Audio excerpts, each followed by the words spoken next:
that cursed energy take me fuck up the scenery. Basically, you ain't seeing me. And Nezuko, come on. Hey, keep your eyes open, come on. Can't lose you two, come on, please. I need you to stay with me. It was just a trip, how did it come to this? I knew before I even saw it, from that sense above my lip. I pat their heads before I left them, said that I would come with gifts. How could God be in a world that lets the devil run with kids? I'm hurting, my legs frozen, but I know for certain that my sister dying wouldn't be a pain that I could burden. Getting nervous, and with every step ahead I feel her worse, and not today. You can't have her, cause without her, what's the purpose? Hey, I need you to breathe.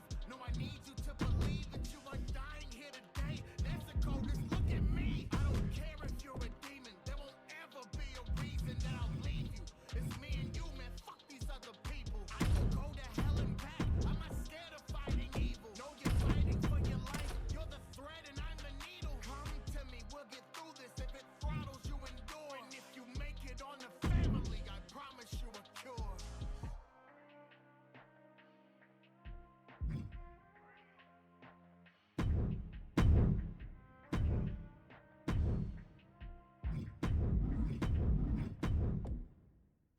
Breathe, let it breathe. Breathe, let it breathe. It's like a dream. I can see the family all watching me.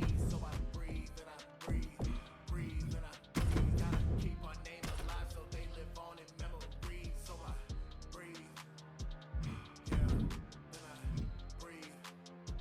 And let them see as long as she is with me. If she can breathe, then I breathe. I'll stay fighting till the day that I can truly set her free. I was a fool, but I was the one, so I already knew what these people become. They don't teach you in school. When in battle with one, they don't have any rules, but I didn't expect. It's when I relinquish a heaven and tip of the neck, I'ma feel some respect. It's funny how you can feel more for somebody in death. When nothing is left, they fade into ashes. Hurt they endured and lay in their casket. Melted away cause the message was asked. It took you to die to see some compassion. Look through the hate, you see to the tragic. See why the person in front of you had. I think of them now, the hurting is constant. Can't have another kid die on my conscience. It could have been her, she could have been dead. She could have been laying back there in the shed. I made these mistakes cause they're coming for heads, but I made a promise I'm paying a debt. I'll train with the best. I'll find me a team was I taking a breath. My soul on the sheath, the light in the dark. I'll bury it deep in the neck of somebody who's aiming at me. Being mother and trapped through hope and the blame. The one that enslaved these are what it became. I laid him to rest, no malice to hate. And I hope in indefinite peace they attain. I think of that day, still for the snow, I know the way where we would go, but it was okay, cause you are my home. Wherever we roam, we're never alone. Really thought I lost you back there. But it's you and me. We gotta stick together. Breathe, let it breathe.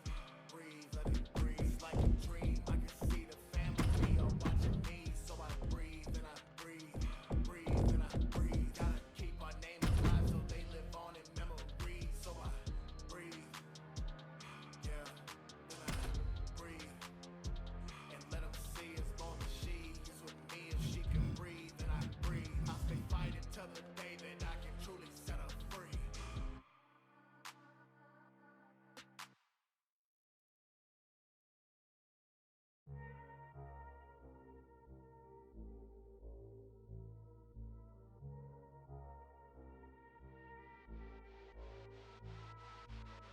I'm the devil in sheep's clothing and needs hearing. Said the devil in sheep's clothing, I need cheering. When they think of death, they're thinking what me swearing. Tell them look away from a light, of course they keep staring. They ain't never seen a killer more realer. Send them flying through the clouds and I ain't your dope. Hey, bro. Step into the room and you feel a cold shiver. Oh my God! I'm a cold nigga, yeah. I was driven to the edge of insanity. You cut the brakes, pushed me off the ledge single-handedly. Knew what I was falling in the dark, saving gravity. But finally I came to the ways of the maddening. Hooked to this feeling, I ain't even pulled a grapple gun. Been swinging through the city like an Ackerman. All these people bit the hand and fed them, saw the beast, so they had to run. COVID, they ain't knowing what did that become. Yeah. I don't feel the same. Kinda feeling like a bad man. Damn, I'm feeling strange. Feeling like a bad man. Everything has changed. Now I'm feeling like a bad man. Thinking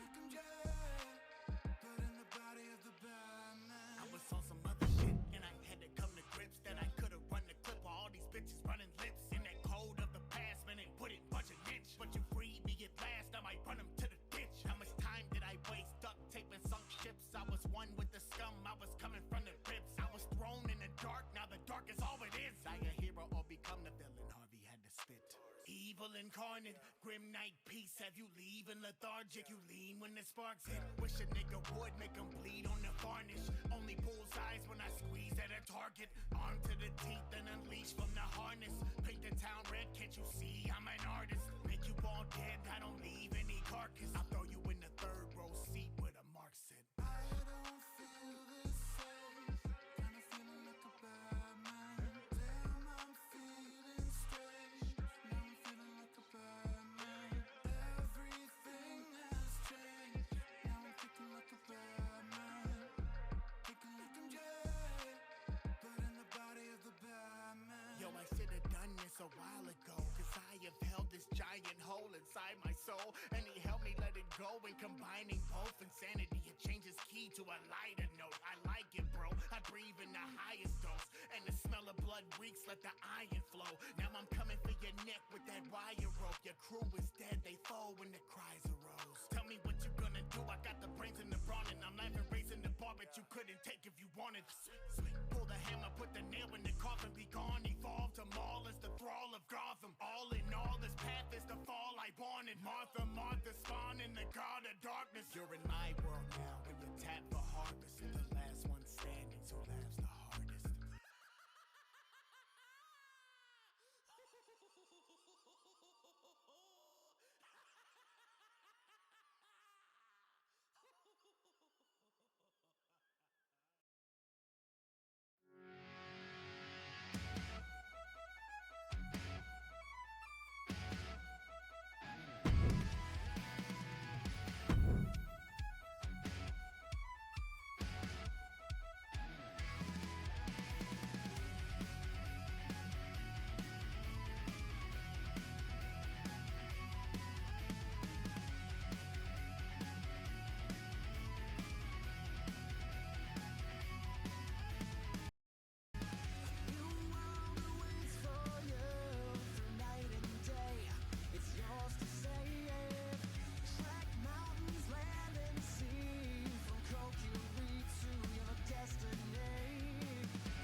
The following is scheduled for one fall, making her way to the ring from Zurich, Switzerland, Anna Marie.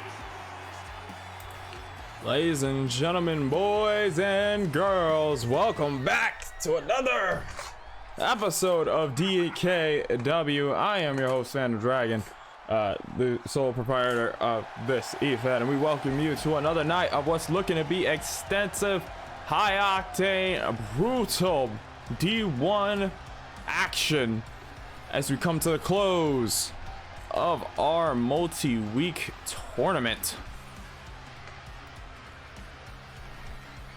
In the ring currently, Anna Marie, the Swiss Iron Woman. Anna, in her own right, has not had the best of returns, though on October 12th was able to pick up her first win in the D1 against Serena. She is at 2 points, with the top earner in the A block being Lilith Knight with 3 straight wins.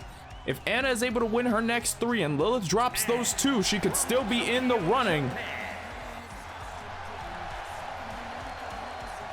And almost on a not so similar scale, Yuno Arai winning that first match she had in the D1 against Serena, carried that momentum into her match against Karina Cortez. Sadly, it was not enough to get the win. No, Karina was first. Yuno Arai faced Karina Cortez first, then faced Serena to bounce back with 2 points.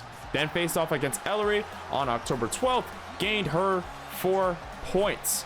Right now, she's looking to go 2 more, and maybe she could tie for at least first or second in the A block. Remember, the top 2 point getters from each block will go on to face in the semifinals and then decide the finals for the men and women's division. How y'all doing? How's everybody doing tonight? Hopefully everyone's had a somewhat relaxing Thursday. My Thursday was a little bit on the slower side, but things are light, so can't hate it too much. Toxic Velvet Dazul, welcome in. Also, Velvet, thank you for that sub from earlier. It scared the crap out of me because I was like setting some stuff up. Also, I saw Toxic's message. Oh my god, scared the crap out of me. Never spun around throwing a haymaker at the air so fast. Even though I was muted, I was chuckling my ass off. President Count Dracula. President Count Phantom Dracula gimmick is back. It's staying until November? December ends. I somehow fucked that up twice. We're just gonna pretend I didn't somehow mess that up twice until October ends. Okay, I don't think I'm getting plagiarized for that one. Plagiarized? Patron. I'm gonna just stop talking because my English driver is a little bit fucked. But shout out to Dazul RGB. Streaming NWOW, last streaming PC building simulator, but does stream NWOW all women's E-Fed. A lot of action. He is one half of GCA Galactic Corporation Alliance, a bond between NWOW and Soul Rail Wrestling. Zool and Marty Fox, the funniest pair of commentators you can run into, both with in-ring experience. Zool himself being retired, Marty still wrestling currently. I actually saw his return match, and that was awesome. Still happy. It's been months, but I'm still happy about it. He's doing well for himself too. So you get a lot of insight on that end too. Forearm. Dumps her off to the side, shoots off the corner, and hits Yuno with that stomp. Thank you, no problem, Dazul. Uses the 2 feet. Pushes. Anna Marie straight off, leads her up. Right into those knees, prying at the back.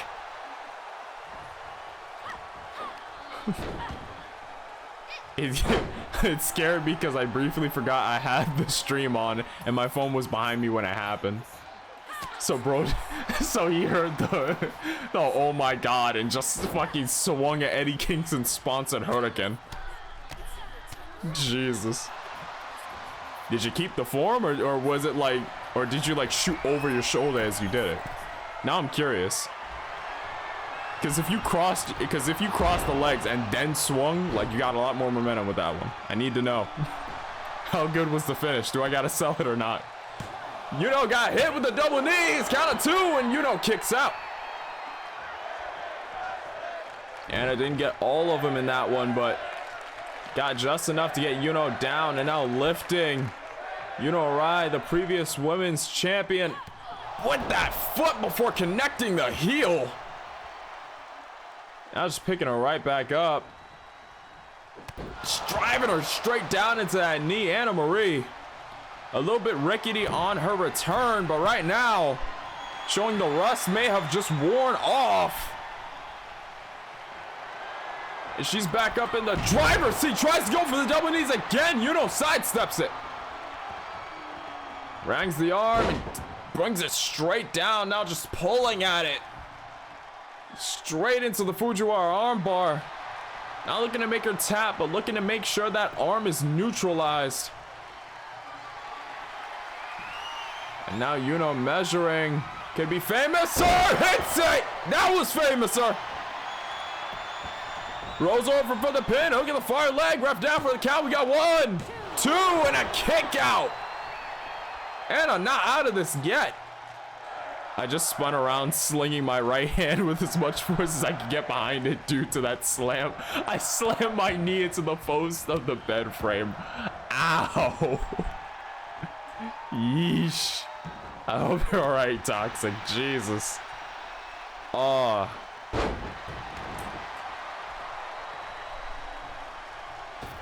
Anna springs off the ropes with that forearm. Honestly, reading that made my right knee start like bouncing in place. I know that feeling all too well. What's worse is in moments like that, you don't even like shoot up with sound, or at least I don't. So like I do what I call the Peter Griffin, where I slam my knee on something and instead of just like jumping up in pain, I just go ah, and just like hold the knee while breathing in and out like that for like 10 minutes.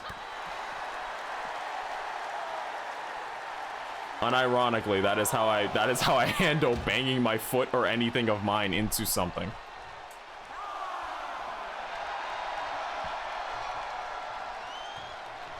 I'm surprised I haven't broken something by now. And now Anna launching out of the ring! You know, was taunting a little bit. Anna was not taking that, and now driving her face straight down. Going elbow. Anna picks out the legs, mounts Yuno, no pause, and now just starts raining down palm strikes. Now just starts raining down palm strikes. No mercy on Yuno Arai's case as now Anna just starts unloading those kicks.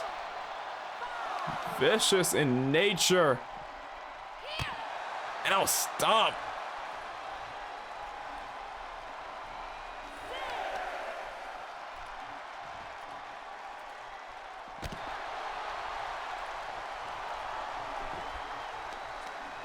Anna pulling at those arms, connects that knee to the side of the jaw and is... Remember D1 tournament rules, they have until a count of 20. Oh! Ow! They have until a count of 20 to get back into that ring, so they have 10 more seconds from now. And it seems like Yuno took the full 10 seconds to have as much... Try to get as much control, but Anna plants Yuno down face first. Gets the arms and now locks her in. Rings of Saturn fully applied, and Yuno Arai has to tap out.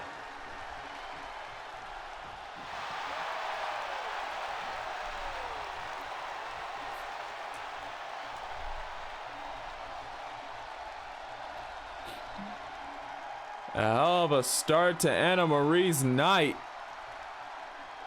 I said earlier, during the start of the match, Anna Marie and Yuno Arai were still in the running to at least get the second place spot. Oh, for the love of God, Automod. Here is your winner.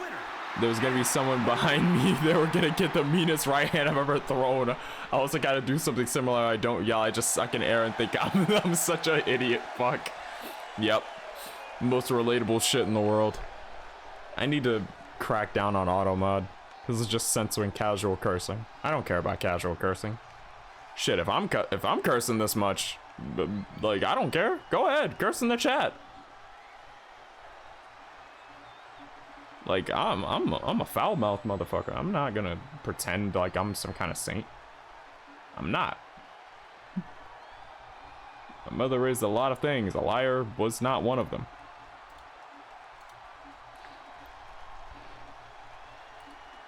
Yuno Arai still has a chance to make it to 6. Next week, she goes one-on-one with Lilith Knight. If she can win that match, it could help her lock in possibly a second place or first place slot, depending on Lilith's next 2 matches. Math on this D1 chart is sometimes confusing, but believe me, it does leave a lot of open. Why did my face change? No. Okay, there we go. I don't know what the hell I pressed. Also kind of low-key kind of surprised Anna beat Yuno. Honestly, with the way Anna has been going, it seems like it's on an uphill track. Seems like more often, it seems like now she's getting it back in her. She's been gone from action for a bit. But I am actually surprised at that result. Yuno had a lot of momentum going into this. But nonetheless, a damn fine match from Yuno Arai and Anna Marie. Anna Marie slowly returning to form. And for Anna Marie, next match she has is going to be an interesting one. Anna Marie's next match is against Ellery. Now, for DKW watchers, you know the last time those two were in a ring together, Anna Marie walked out injured, had a neck injury after the match. I can only imagine how their reacquaintance will go. If it's anything like last time, we expect a nasty back and forth. For his tournament, Yuno had a nice little win streak before dropping the belt to Velvet. She did. Yuno was going on a bit of a win streak. Making his way to the ring from Baywood, Ohio. Not only that, but she was making more defenses too. Nathan the Dragon Bolushek. Nathan Bolushek rode into this tournament on a high horse of high horses, beating Teddy King and getting the managerial contract for Teddy. This tournament sees them in different brackets. Right now, Nathan at 4 points, one of the top point getters in the B block, tied with Legacy, OBS, and El Pollo del Diablo. If Nathan's able to do this and move up to 6, he could be locking himself in to a pretty early lead. And seeing how the other block is doing too, Teddy King leading one of the top point getters in the A block, their rematch in the finals is looking more and more possible as time passes. Nathan not quite able to get that title shot he always wanted, but this could be it. I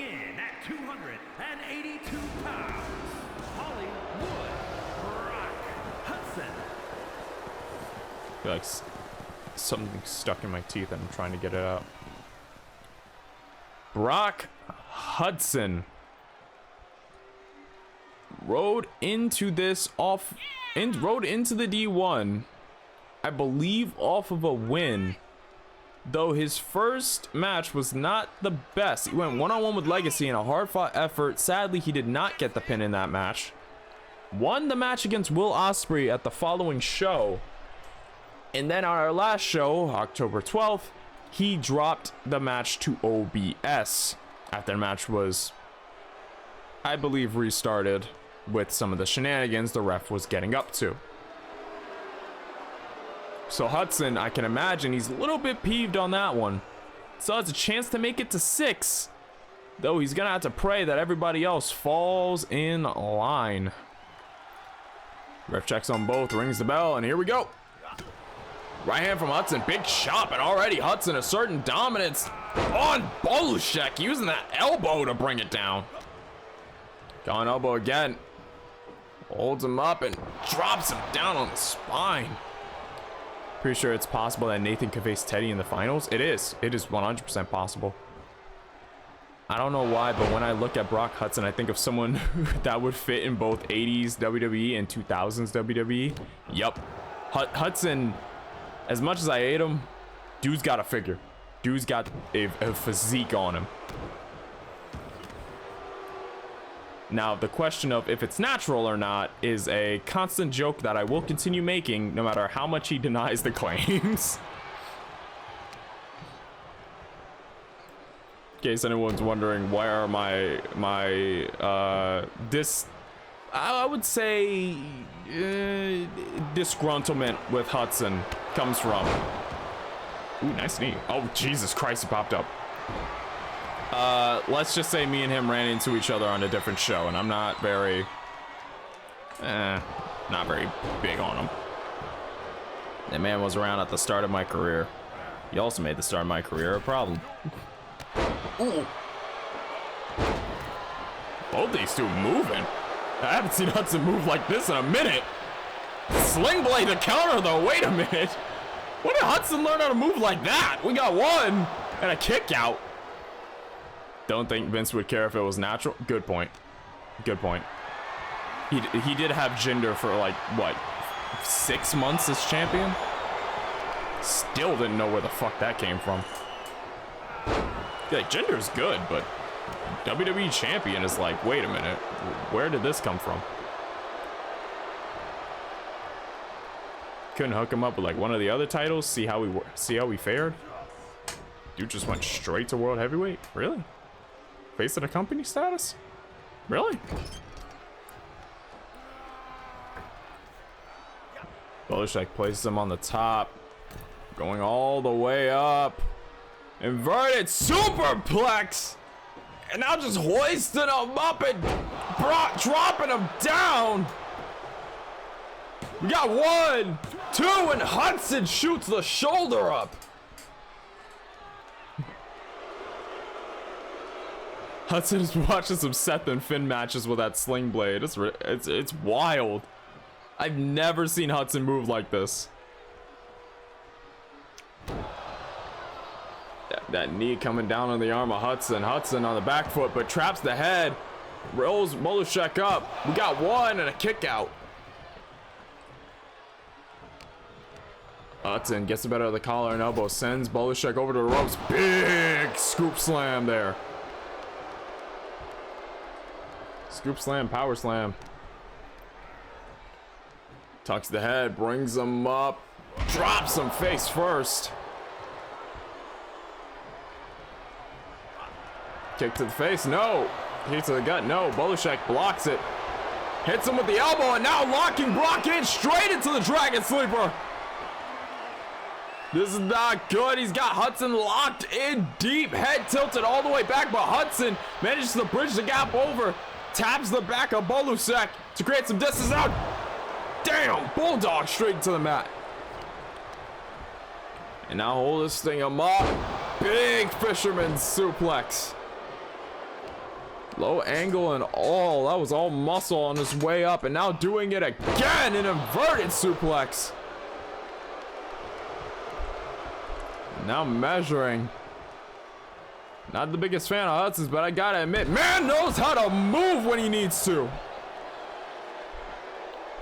Belichick almost tried to kip up, but Hudson stopped him dead in his tracks, sends him right back into the ring. Not going to take full advantage of the full 20 count on the outside. Wants to stay in a ring where it's controlled. Oh! Tried to go for a shoulder tackle. Belichick moved around it, spiked him with a knee in the back, and now Belichick measuring again. Same Dragon Sleeper employed. Hudson's in trouble. Fully locked in, tilted on the side. Hudson struggling, and he taps. And Hudson is forced to tap. Like that.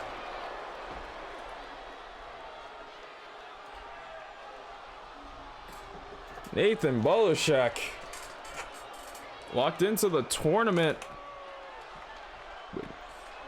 But not the best of starts, but right now at 6 points. 1 loss at the start, 3 wins to follow up.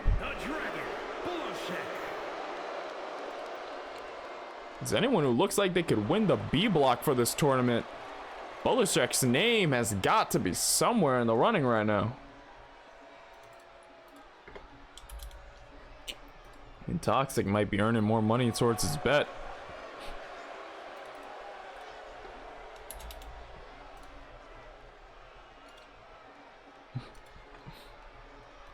GG to both men in this match. Rock Hudson at this point. it would be mathematically eliminated from the tournament. There's one more match. There's one more match next week against El Pollo del Diablo. Maybe you can rack up a 4 points to end. But if anybody else in the block wins, aside from Osprey, then yeah, he's completely out of the running. Isn't the Demon Bird also in B block? Actually, yes, he is. Apoyo del Diablo is in Demon block? Is in B block. Is in Demon block. That sounds like the forbidden section of a maximum security prison. Are you looking for this guy who can nuke a continent? Look in Demon block. Demon block C. A and B were already full. We have way too many of those in the city. B block, Demon block, same thing, really? Next up, we got Sweet Paw going one-on-one with Aliyah Amir.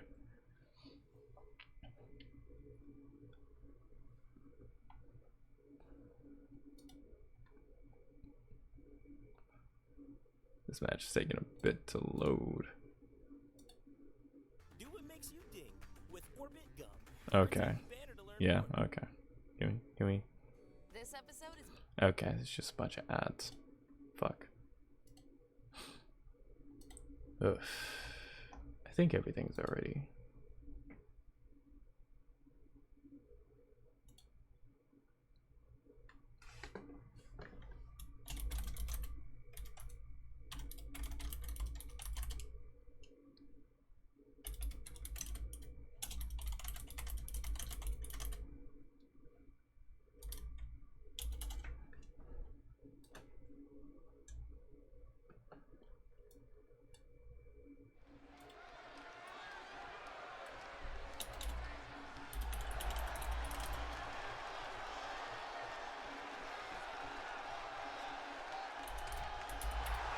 The following contest is scheduled for one fall.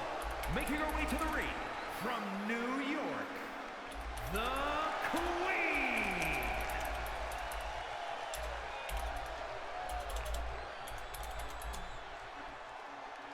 You can see it from the rafters. Everybody saying ding dong. Cause it's Sweet Paw, the king of the queen, the queen of bows, the savior of souls.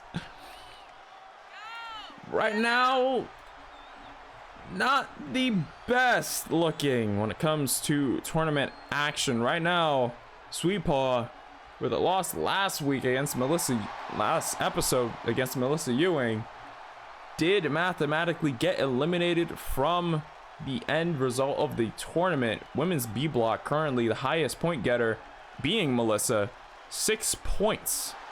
And Sweet Paw still at 0. Funny enough, this hasn't discouraged Sweet Paw. She's still coming out here ready to wrestle. And if she can't get there, she might as well get some last second wins under her belt. Emotional damage. Scared the shit out of me, god damn it. Aliyah Amir finds herself in a almost completely different place. She won her first match against Gene Kelly. Second match, she lost against Melissa Ewing. But in her third against the champion Velvet Dove, she managed to pick up the win. Shocking a lot of people, me being one of them. So right now, Aliyah Amir at 4 total points. If she was to win this match, she could move up to 6 and tie with Melissa Ewing. Other point getters in B block, I can imagine Victoria Salazar being one of them. Gene Kelly close behind. Really hope that that does not come to pass, because that would put their spots in danger of being mathematically eliminated. Velvet's favorite enemy, yep. Now both meeting in the center. Kick to the gut. Forearm. And now Sweet Paw just peppering Rai. Keeping the pressure on her. Lifts her up and sit out. Powerbomb. Oh my. God damn it. Kick to the gut. Going up. Nope. Another kick to the gut. Both these two countering each other. Sweet Paw tries to pull back. Tries to pull Aaliyah back. Shot to the gut from Sweet Paw. Gets Amir to back up. Aaliyah cuts Sweet Paw off at the bend, but Sweet Paw still launching off the top with that double axe handle. And now trapping the head in the guillotine. Trapping it straight in. But Aaliyah has enough fortitude to get out of it. Bridges out of it. Now clothesline to Sweet Paw. Another shot to the gut from Sweet Paw. Two double axe handles. Flies into the corner. Spear. Rolls back. And hits the back elbow. Turns her around with the right hand. And looking to combo it to put a bow on Amir. Sweet Paw can steal the two. And seal Amir. No! And a kick out at two. Oh, now from the corner. Sweet Paw not letting up. Looking for the sweet tea punch. Hits it. Every move has been connecting from the partner. Sweet Paw tries to turn her around, maybe to put another bow, but no, Amir puts a stop to it. And now, using a bow of her own. Amir putting her own bow on Sweet Paw. Got a two and a kick out from Sweet Paw.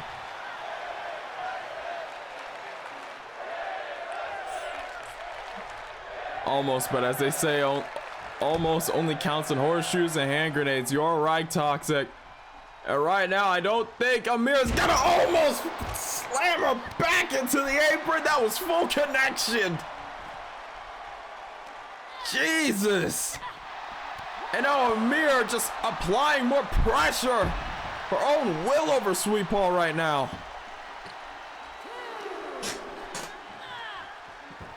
Sends Sweet Paw straight into the ring. Now heads up to the top. Big splash. Almost cleared the ref with that leap. We got one. We got two and a kick out from Sweet Paw again. To be honest, Sweet Paw was dominating this match. She really was out the gate. You can see she was trying to keep in the driver's seat. Amir, after hitting her own bow, now in the driver's seat of her own, but Sweet Paw sidesteps the drop kick, slams her head into the mat. And now shooting off the ropes. Comes in, elbow, no, misses the mark. Aaliyah moves right out of the way. Drop kick, no, Sweet Paw rolls out of it. Taunts, caught with the ace in the hole, flatliner. Tilted down too far to it. And now another kick out from Sweet Paw. You can see the stare between them. Neither one wants to give up this. Sweet Paw may be mathematically eliminated, but she's not trying to go winless in this tournament. Amir trying to fight for those 2 points to take top two, to tie for top in the B block. 2 shots over the back of her head. Now stomp to that knee.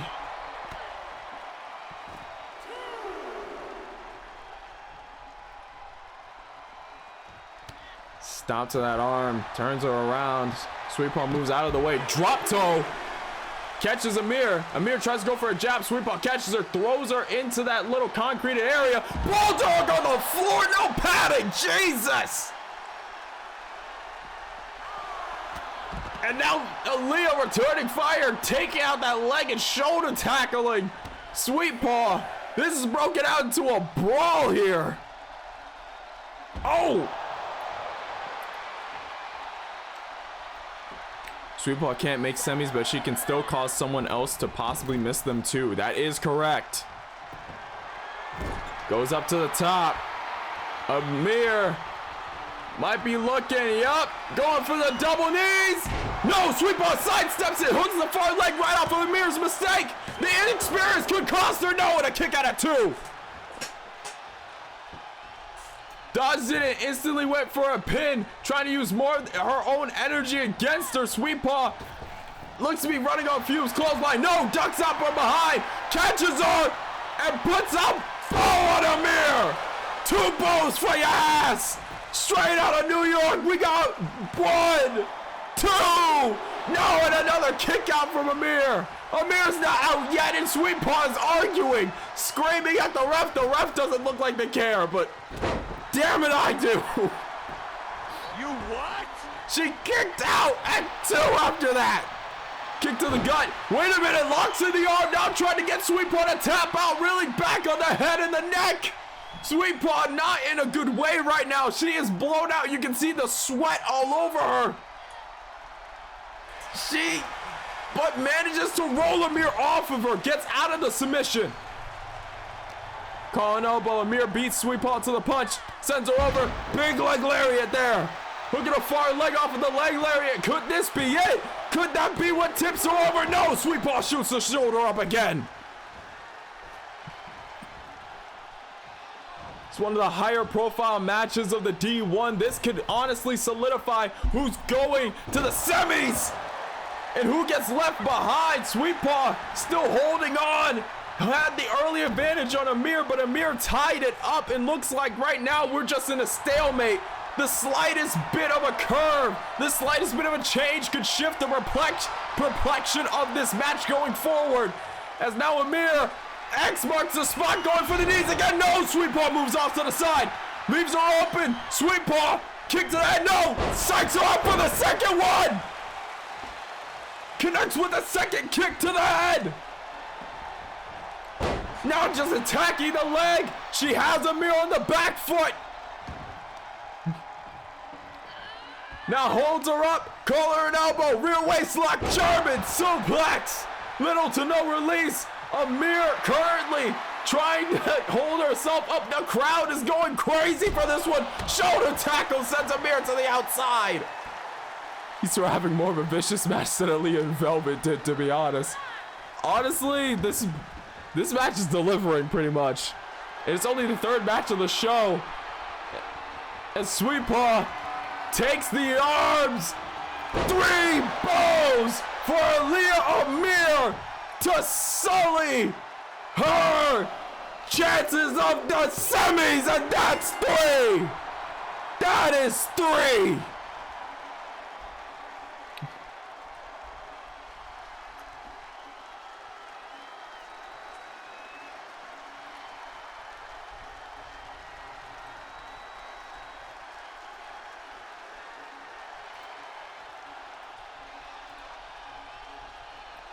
Here is your winner, the Queen.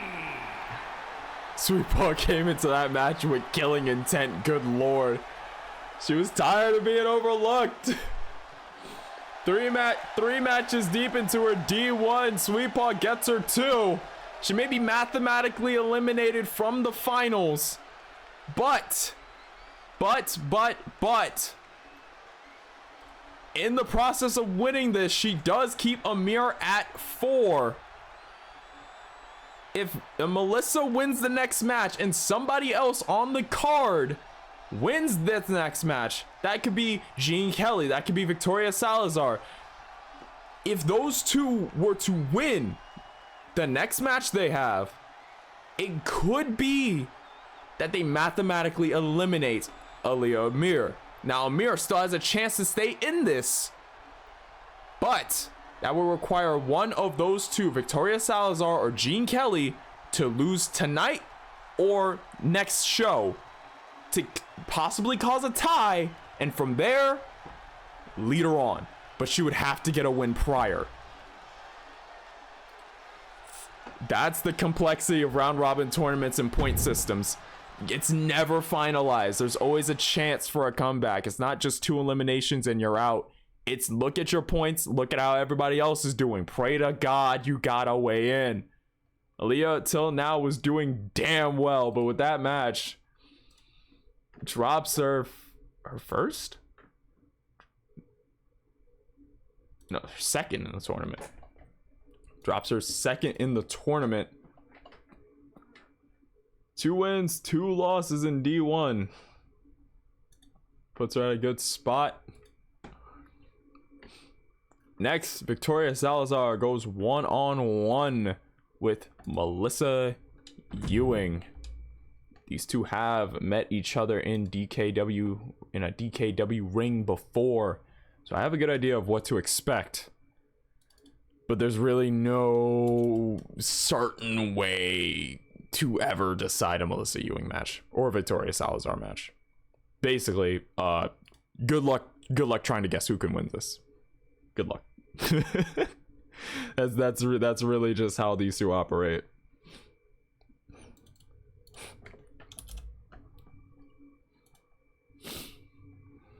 I think Velvet is happy with that last match's outcome. Yeah, I'd say she's pretty happy. I can see the GGs, the ding dongs, the GGs, the ding dong. Yeah, some tells me that she's very happy. Yeah, 100%. Yep, there it goes. All right, I will get up really quick to get myself some water because I realized I only have soda down here, and soda is not very good if you're trying to keep your throat hydrated when you're blowing it out 24/7. Don't look at me like that. Sweet Paw's best friend. Nice. Any chance this match ends with them walking out hugging his best friends? After someone stays down for 3 seconds. I can see that. I can see both of them walking out of here. Arms around each other's shoulders. Gonna get some ice packs. Hash shit out. Maybe get a Victoria Salazar sponsored chili dog. I don't know. But I will be right back. I'm going to go get myself some water, and the match is going to begin in a bit. Keep it locked and enjoy.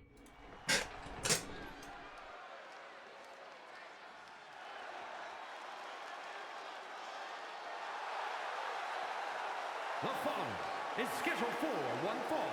Making her way to the ring from Houston, Texas, the Animal, Victoria.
And from Beverly Hills, California, the rocker, Melissa Ewing.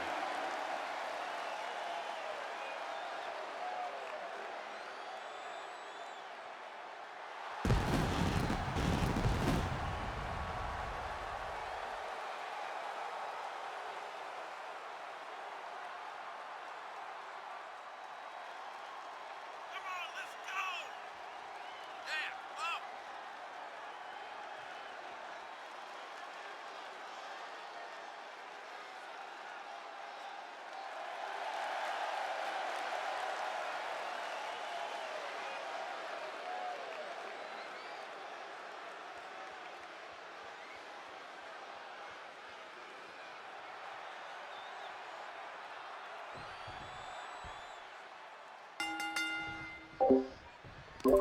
And I'm back in time for the match. Got some water. Spine buster to open up. And a kick out of 1. Familiarity between these two, some is an understatement. These two have wrestled each other a lot of times. Kick to the back of the head.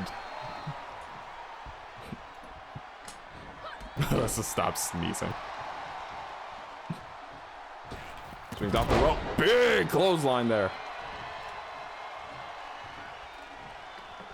Right now, Victoria Salazar at 4 points. Melissa Ewing at 6. If Victoria is able to win this match against Melissa, she would be able to tie up the D1 top score. She'd be able to tie with Melissa. In that scenario where 2 of the top point getters tie, that's pretty much the semifinal match right there. Kick to the top of the head. Oh, wait a minute. Small package rolls her up. Showing some ingenuity here. And a kick out of 1. Oh, just knocking the side of her head with those knuckles.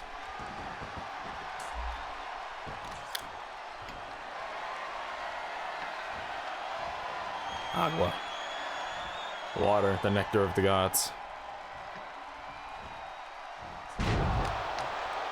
Plants her down face first. Victoria, agile powerhouse, known for her strength.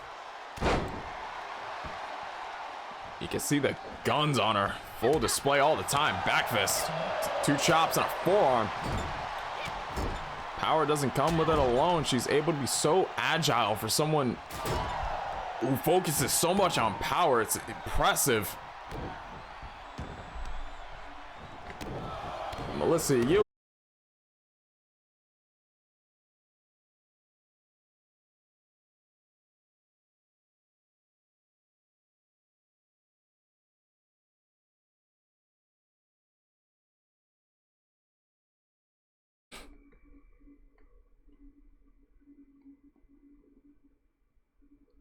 Okay. Hello? Hello, everybody? Still coming through?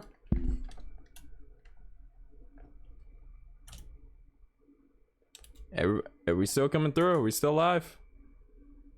Everything's working? I thought it was mine for a second. Yeah. I like thought everything was. We're good now, I think. Okay. Okay, you guys can hear me and everything. Cause like I was commentating, I look over to my right and I see like reconnection failed. I was like, wait, what? Like how long was that going? But it seemed like everything else was still fine, so I'm thinking OBS just like kind of cracked up for a second. So I don't know. I am hoping everything's all right now. I hope. Want to give it a little bit to make sure it's not gradually recurring. We didn't drop any frames or anything, so I don't think we're pushing shit to its limit. So I think we're good. I think. I'd hope. Alright. OBS always causing issues, shaking my head. Brother, believe me, OBS is an enigma in and of itself. We couldn't tell you how the fuck this shit works. Any streamer that's ever used OBS, we don't know how this shit works, dog. It just chooses to act right or it chooses to not act right. There is no understanding this thing. Alright, we should be good to go from here. Hey, what's going on, Abity? What's up? What's going on?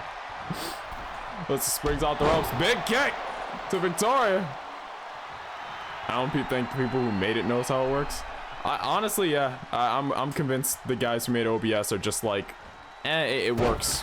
It just came together overnight. Some eldritch evil got planted on the computer. We don't know how it works. It just works. A DDT on Victoria. So now Melissa's in full control.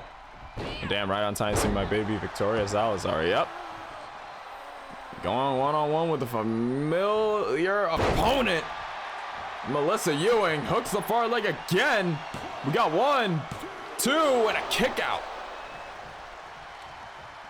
Right now, the story of D1 action pretty much lands it as this. Victoria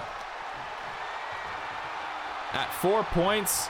Melissa Ewing at 6. If Victoria is able to win this, she would tie up with Melissa Ewing, and she would have a pretty certified spot in the final of the D1, claiming one of those 2 top point getter spots.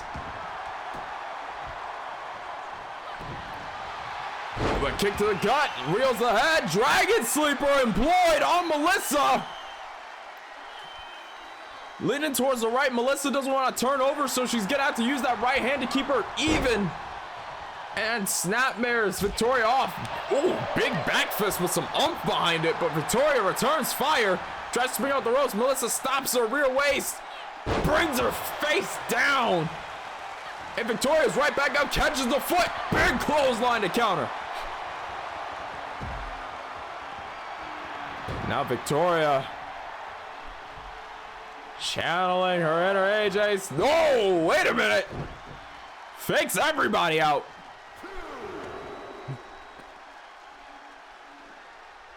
Showing a little bit of that agility she's known for. And sends Melissa right back into the ring.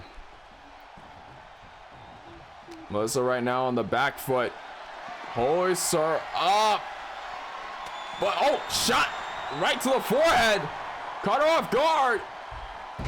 Brings her down from the rear waist position. And now bringing her right back up to her feet. Sling blade connects. Hooks the far leg again off the sling blade. Looking to put it away. And she does. Melissa Ewing right now at 8 points in D1 action. She is undefeated in this year's D1 so far. Here is your winner, the Rocker, Melissa Ewing. That reminds me, Ricochet deserves a title reign. 100%. 100% deserves a title reign.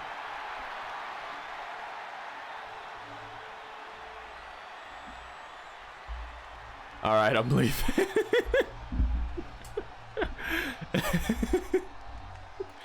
GG to both women.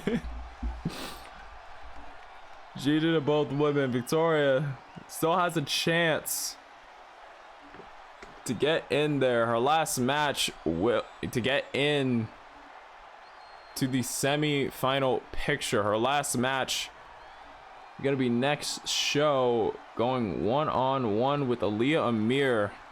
If she's able to win that, she would end at 6. Though it would require for Gene Kelly to drop 2 matches for it to be definitive, and drop 1 to make it as possible tiebreaker.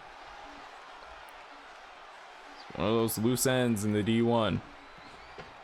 If she wins next week, she'll have gone all 5 rounds undefeated. Yep. Impressive streak forming for Melissa Ewing. Impressive, impressive, impressive.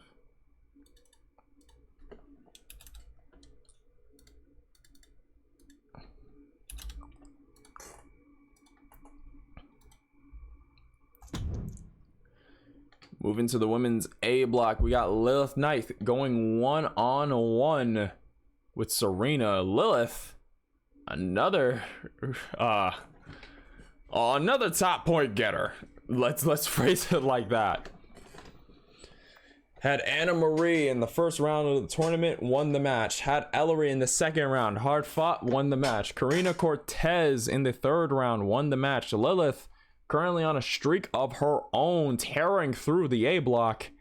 Next stop, Serena. Serena on her own, walking into this match, the underdog, 0 points. Lost all 3 matches against Ellery, Yuno Arai, and Anna Marie. Not looking so good on her end walking into this. But there's always been situations where tides have changed. It may be unlikely, but it's not impossible. If Melissa doesn't somehow win the semis or finals, then I have to imagine she still wouldn't be far off from a title opportunity. Yep. Let's think about the D1. While you may not win it, it would put you, simply participating in it and doing well enough would get you something. It would get you something. In the grand scheme of things, it's the exposure, it's the work ethic. It's all of it. Just like how in the D1, you may not win the D1, but doing well enough would get them to put you in again. It would give you more chances, more opportunities. A bunch of guys who have only made it to the semifinals and in the finals of the tournament, never won it, still managed to work their way into a title match later on. Transylvania, Romania, Countess Selena. Like I said earlier, Lilith leading women's A block with 6. Looking to make it 8. With this win over Serena, Serena walking confidently to the ring. So far in D1 action, she's rocking 0 straight losses. So right now, either she's got to do what many women, with 3 other women in the A block, were unable to do and pin Lilith, or get put on the list.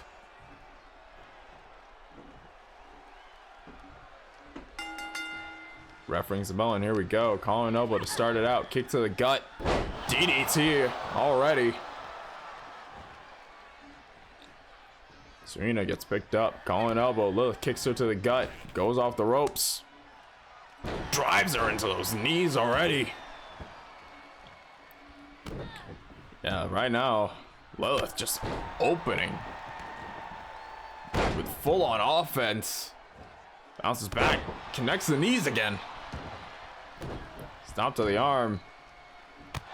Serena right now needs to do something. She can't keep up like this if she wants to try to stop Lilith Knight's momentum. Collar and elbow. Hoist her up. Big backbreaker there. Drops the forearm. Serena's just not able to fight back. This is... yeesh. Driving that shoulder down too.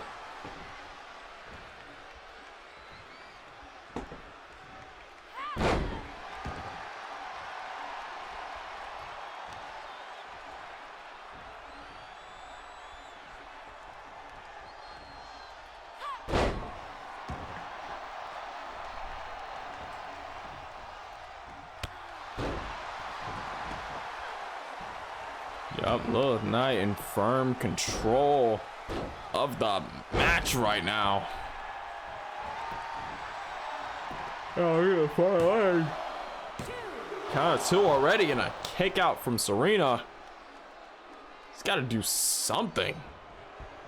Wait a minute, drop kick from Serena.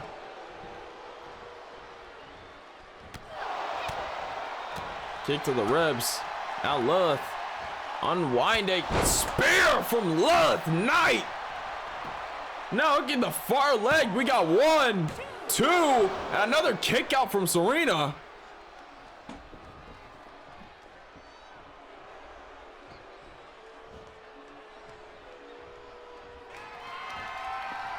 And now I think trying to grab the arm for the GTS. Serena not letting her get that control. Right hand to Lilith Knight's jaw. Stuns her. Sends Lilith over to the ropes. Drop kick to the leg.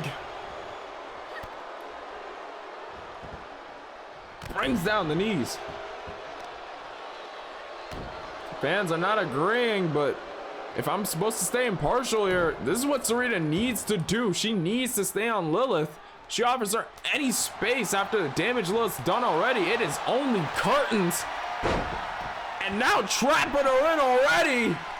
And I think this, yup, and that's it. That's it. Quick work.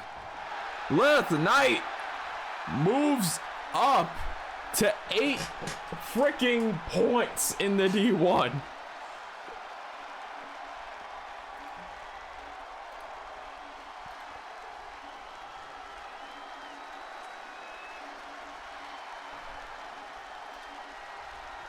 Good Lord.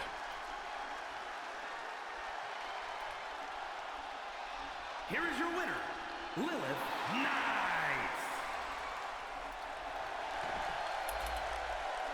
Lilith Knight moves up to 8 points. Serena still at 0. Tough break all around, but GG to both women.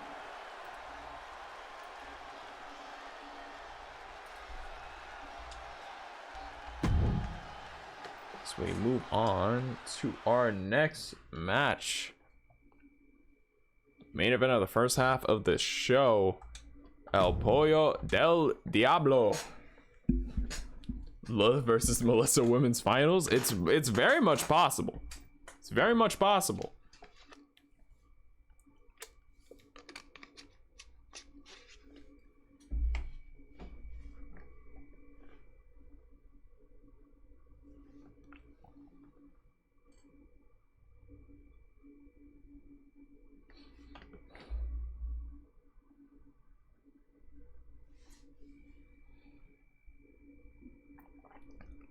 At this point, it's very possible that could be the main event. That could be it.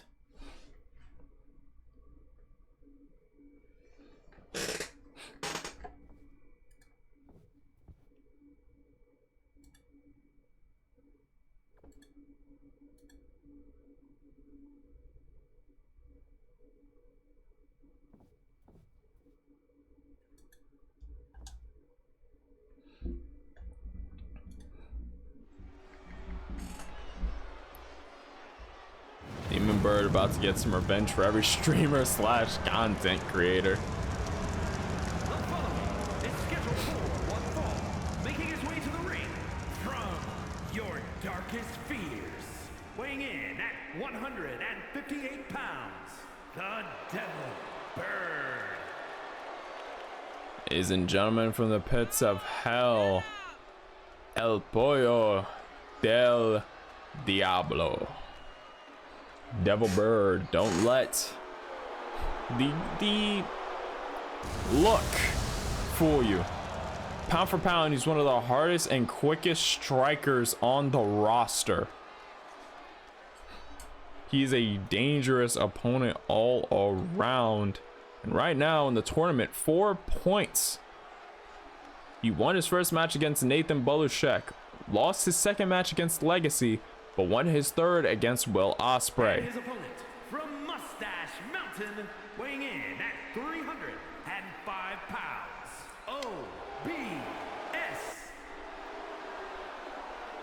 OBS in a similar position. So far, the men's A and B blocks happen to be the more tied up of the blocks. They're not as lopsided. Really, in both men's blocks, it is an even game to see who gets to the finish. The only ones at a strict disadvantage in such capacity are, it's probably only Ospreay, who's dropped 3 of his matches. Has a match against Legacy later tonight, could turn his fortune around or stop Legacy's progression in the dirt. This Legacy, even he's at 4.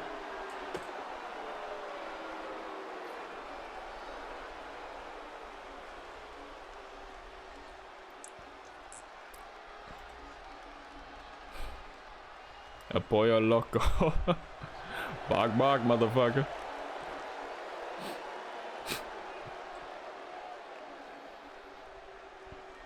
Don't let the flamboyance fool you. There's a reason why OBS is in a ring right now. He is a talented wrestler. Speaking of Ospreay, I've been hearing rumors of him possibly going to either TNA or WWE. Honestly, I kind of hope he goes to TNA.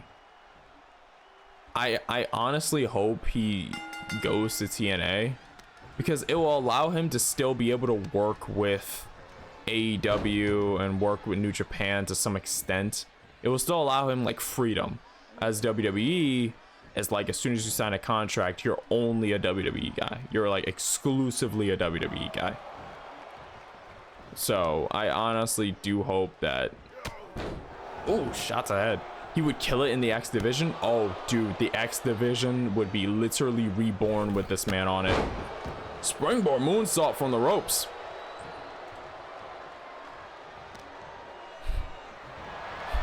Pollo slings him back, pops up, Pele kick on the top of the head, straight on the headphones. That pop-up tries to go for a Hurricane Rana, but OBS's strength showing out here. Wait a minute, Pollo rolls him up, traps the head, kick out of one. And now OBS returns the favor. Pollo gets rolled up. Kick out of one.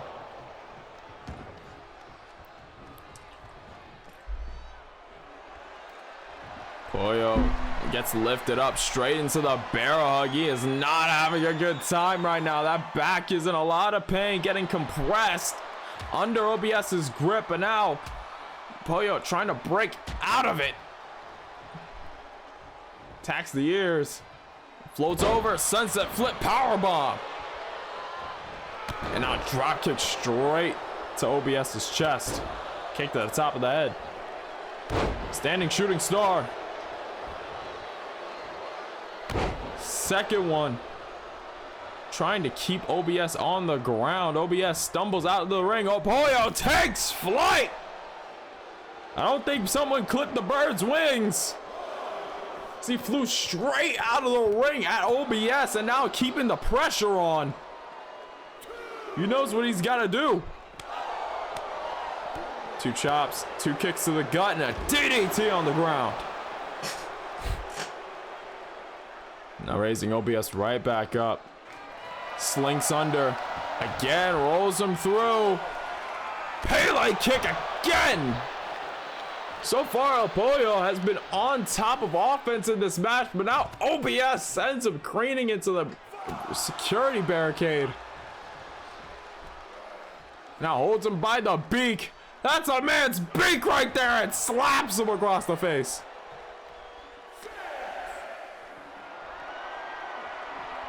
Now waste him up. Again, they gotta count till a count of 20. OBS doing some squats for dropping El Pollo del Diablo on the back. Count of 8 now. Ooh, sends him right into the steel steps.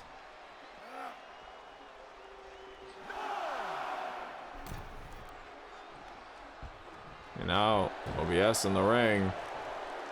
Pollo follows him. All an elbow. Another thing with Ospreay possibly going to either WWE or TNA. With WWE, he could make a lot more money. He definitely could. Right now with Triple H in charge, he could be pushed pretty strongly. True. That and a lot of wrestling fans would follow Ospreay over there. My main thing is that, like, I'm low-key kind of concerned because if he leaves for WWE, I know like a lot of the United Empire might not and probably wouldn't follow. So like Aussie Open would, I'm not sure if they would follow. Cobb, I don't think he would. I think right now he's pretty happy with what he's doing. Oh, kick out of 2 from Pollo. I know Hanara is good, and TJP's already had past relations with WWE, so I don't think he's very on it. if he did one match, I'd love to see if he would be, oh, what, Ospreay and Carmelo Hayes. That, I can imagine that match going crazy. That would be an awesome match. That would be awesome. That would be the craziest match to watch, dog. OBS tries to pull Pollo back in. Pollo, kick to the gut, stops some momentum there. Forearm shot to the side of the head, causes him to stumble. On elbow again. Hangs him up on the ropes. And Pollo looking to get a dab of the Diablo sauce. Hooks the far leg again. We got one. We got two, and another kick out from OBS. But also, would definitely need to see a rematch between Ospreay versus Ricochet. Honestly, yeah. it would be amazing to see that. Now Pollo, inverted Phoenix splash. We got one, two, no, and a kick out.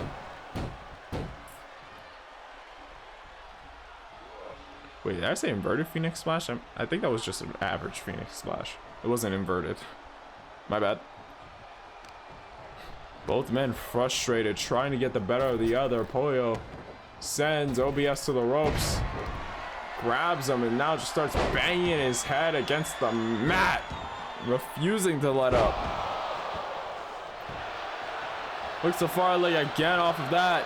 Hoping that's it for OBS. Count of two and another kick out from OBS. He's not out of this yet. Both men want this extra 2 points to move up to 6. However, I think the best move for Ospreay is staying with New Japan Pro Wrestling. Yeah. I feel like Ospreay, if he was going to make a move, it would be either to stay on AEW, stay with New Japan, or possibly just keep with Rev Pro. Because, like, Ospreay's main thing, I think he's quoted, like, saying this. Oh, jeez, I think OBS is bleeding. I think Pollo just cut OBS open. Yeah, he did. He's bleeding out the nose. I think the main thing Ospreay had said before was that he likes working in New Japan because he's still able to go home. He's still able to fly back home to his family, his friends, and all that. He's still able to live in Japan. He's still able to wrestle.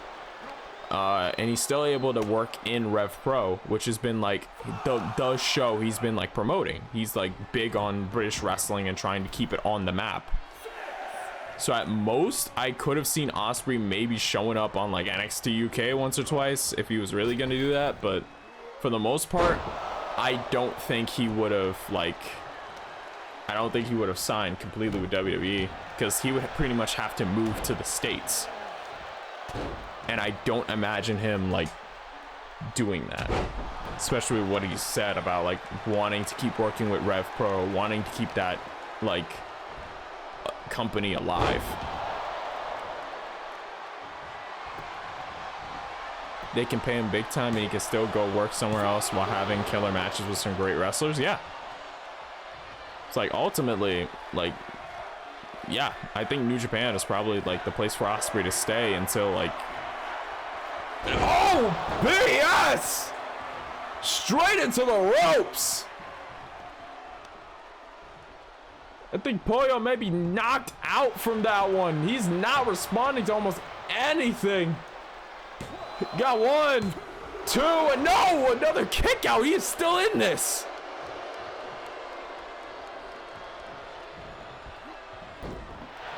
Pollo pushes OBS off.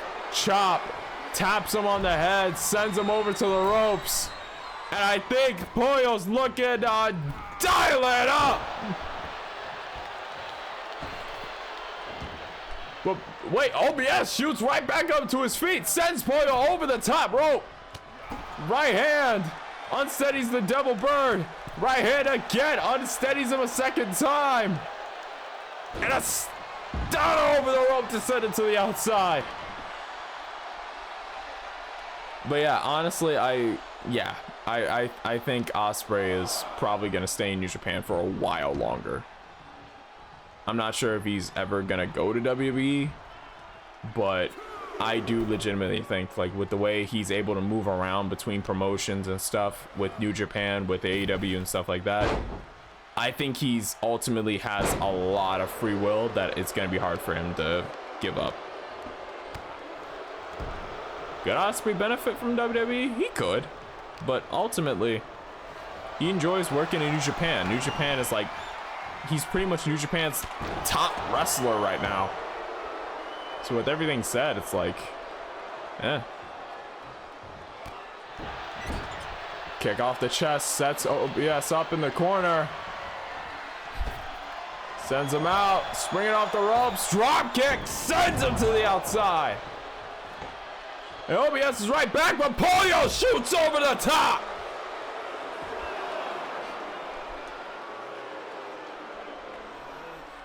I do think Ospreay would be at very least consider an offer with WWE, possibly use one as leverage to stay in New Japan. Maybe.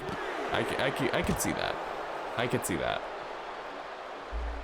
Ultimately, I do hope Ospreay stays in New Japan because I don't know, man. Like, Ospreay right now is on a different level of caliber. Like, this dude has been blowing up, and he's been like keeping that consistent, having crazy matches of the year with everybody. It's like, it's awesome.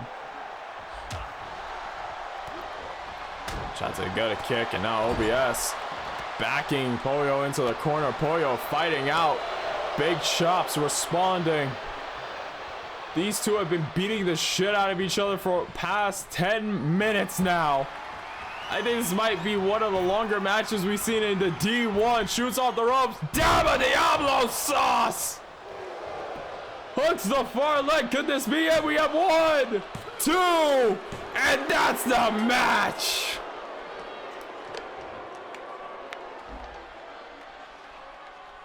Holy hell. I saw a report saying his decision will be mainly based on money. That's interesting.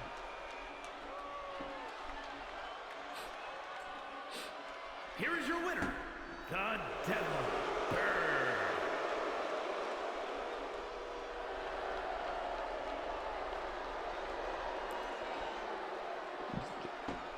Saw something like that too. Also think it was interesting. I also think it was something about Ospreay wanting to help set his family up financially.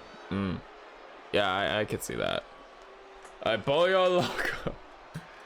El Pollo del Diablo moves up to 6 points in the men's B block, tying him with Nathan Bolushek. Next week, Nathan versus Will Ospreay. And for Pollo del Diablo, Brock Hudson, he has next episode.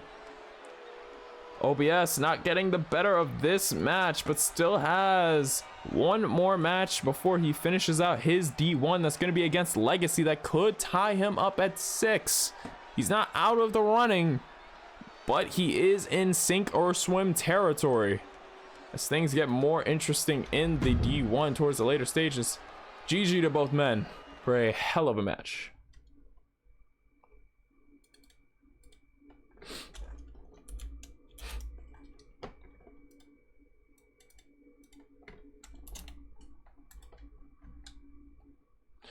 We are going to play some music as we get ready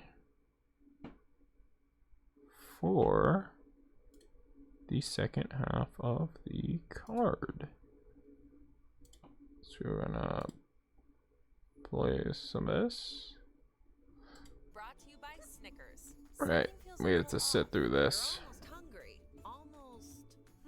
Maybe you're tired. This assignment isn't helping. Maybe you are hungry. Maybe. It was at this moment that he knew. He fucked up. With peanuts, caramel, and nougat. Honestly, Ospreay is going to have killer match regardless of where he goes. If he stays, he probably knows that, and so him wanting to be paid appropriately makes sense. Yeah, it makes sense. That and a lot of people really were chomping at the bit for a lot of the WWE matches Osprey could have had or could have. So Smooth caramel and crispy cookie baked in I know he's not gonna let up. I'm just gonna miss him, man. soft caramel cooked in chocolate. Lucky you can't. Cause Osprey is like one of my favorite wrestlers right now. So I just hope he gets what he I just hope he gets what he's owed in the grand scheme. How it goes. What's up? What's up, back out? You just saw your two boys go at it. It's a hell of a match. I don't know what you thought it was, but it isn't. Yeah, yeah. Another Osprey WWE match that I would need to see is him versus Seth. Yep. The exact match a lot of people were chomping at the bit for with their like Twitter interactions.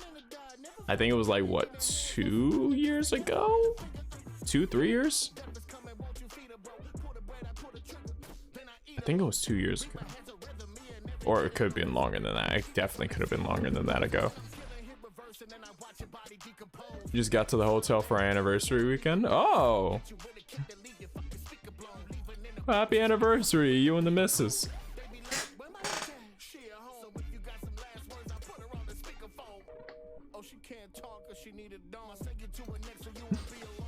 Alright. Where's the match card? This match. This match is going to be Bulldozer going up against Josh.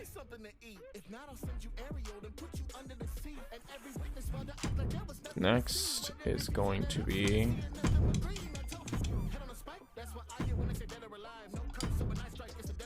Teddy King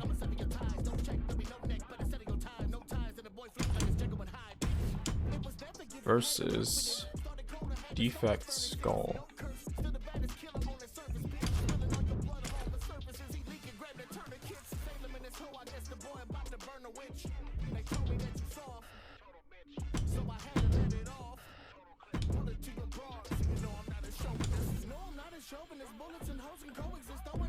Karina Cortez is one-on-one with Ellery.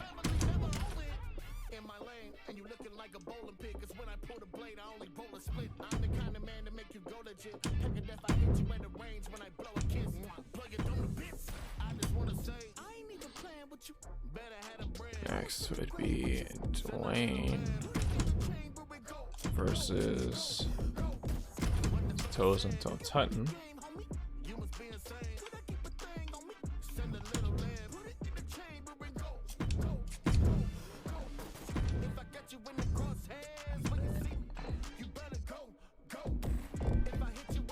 Gene Kelly goes one-on-one with Velvet.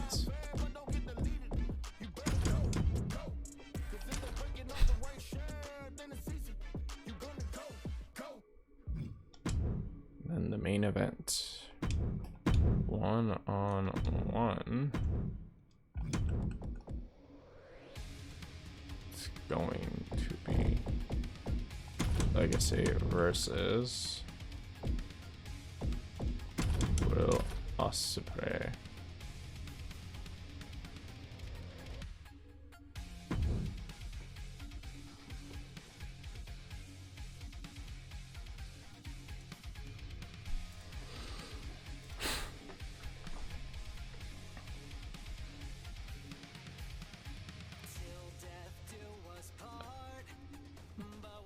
Also, if I had to choose between Osprey or Punk going to WWE, honestly, I'd choose Osprey. Yeah, there's a lot of weird stuff happening with Punk right now. I was initially very excited to see him back, but like,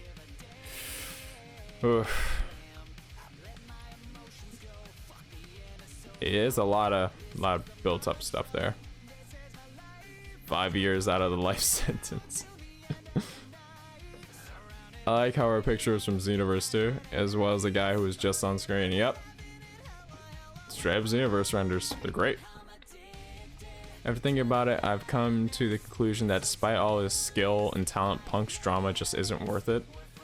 Yeah, Yeah, I think that's the general consensus of it. Like, a lot of people take Punk's side and say that, like, oh yeah, it's not him, it's the backstage environment of AEW and like WWE at the time, and it's like, yeah, but it's like twice, dude. Like, if it was just once on AEW, he had some issues, there was some boiled up tempers, you know, like every like things happen, right? People that everyone has that moment where they crack. It's a business of egos. Got it. You know, I could ignore that. That's like whatever. But to happen twice, like almost within a year of each other, it's just like, dude, I don't think it's I've already elaborated on the topic in the past, but to sum it up, I don't know, like to do something twice, like you're already on thin ice as it is. If one of your coworkers is acting up, doing like some stuff like that, getting into fights twice at work, getting suspended the first time, and just getting suspended the second, like, come on, it's gonna send a bad message to everybody. So ultimately, it was a chance for Khan to show that he's able to at least rein things in. All right.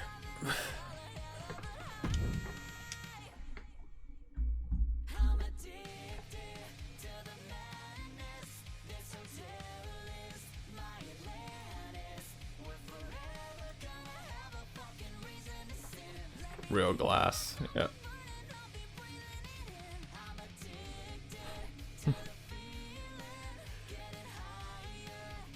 Also, when it comes to WWE, Punk isn't liked by a lot of the other guys in the locker room or in management. Yeah. And considering wrestling is a place of egos, no way I can see it working. I would give it at least 3 months before something happens. Some kind of backstage altercation or Punk getting like offended by something somebody said, and no one, like, it's just gonna get messy. It's gonna get way too messy for, I think, any company to willingly like go through. 1-on-1, Bulldozer goes 1-on-1 with Josh. These two, mutual level of respect earned from both. You heard from Bulldozer not too long ago in one of his promos. Talk about he expects the best out of Josh. Huntsville, Alabama, weighing in at 220 pounds.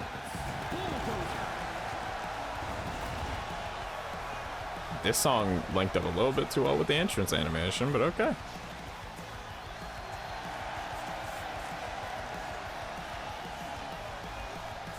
In Bolo's own words, the half-breed saying, the only one in DKW that's earned my respect, Josh.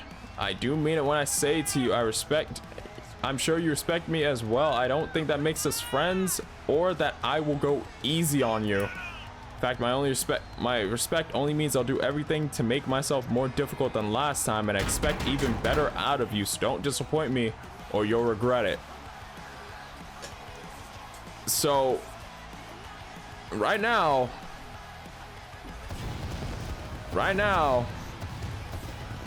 Bulldozer aiming for those 6 points.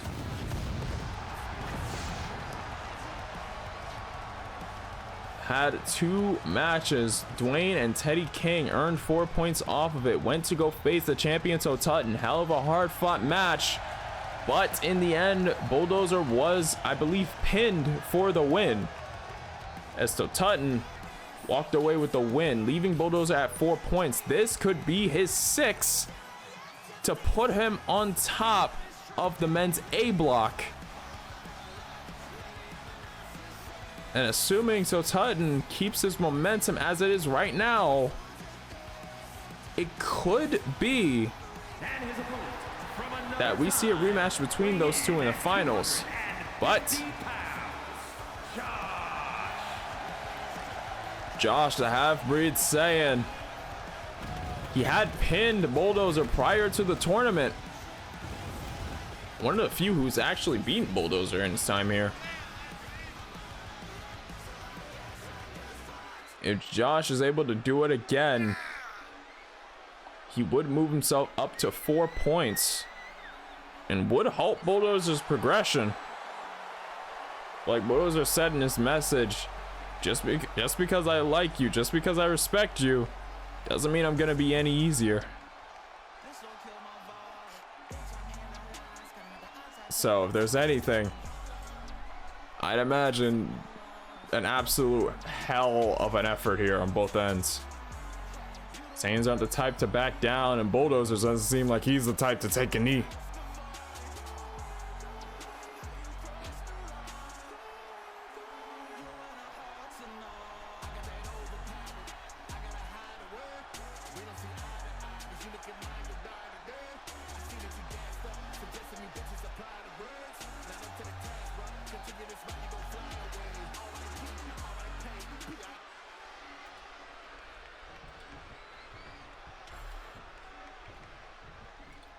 Ref checks on both, rings the bell, and already Bulldozer taking off. Clotheslining Josh in the corner. I'm just burying that foot into his collarbone, just using both of them here.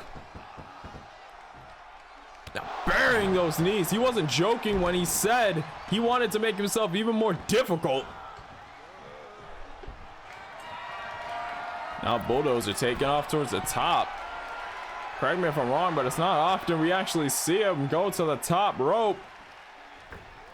Tries to go for a neck breaker. No, Josh sidesteps it. And a foot to the jaw from Josh. Kick to the collar there. Turns him around. Big elbow shot. Stomp to the arm. Yep, and second one to follow. Oh, Josh just raining down left hands. Now stomps to the gut. Rains the arm, now just stomps to the lower back. Foot to the jaw. Rings the arm. Nope, he's just holding him there, not letting him get a single bit of movement from that spot. Now drops the knees.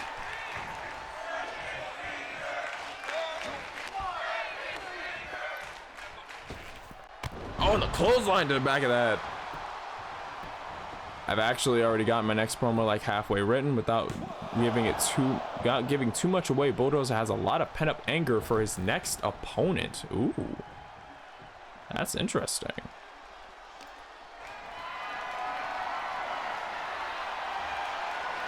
Place him up on the shoulder. Plants Josh face first on the ring apron, but Josh, like that, is right back up to his feet. Super kick to the back of the head. Jesus. No warning, no nothing. Kick to the gut. Right hand, gut check. Set two of them. And now European uppercut.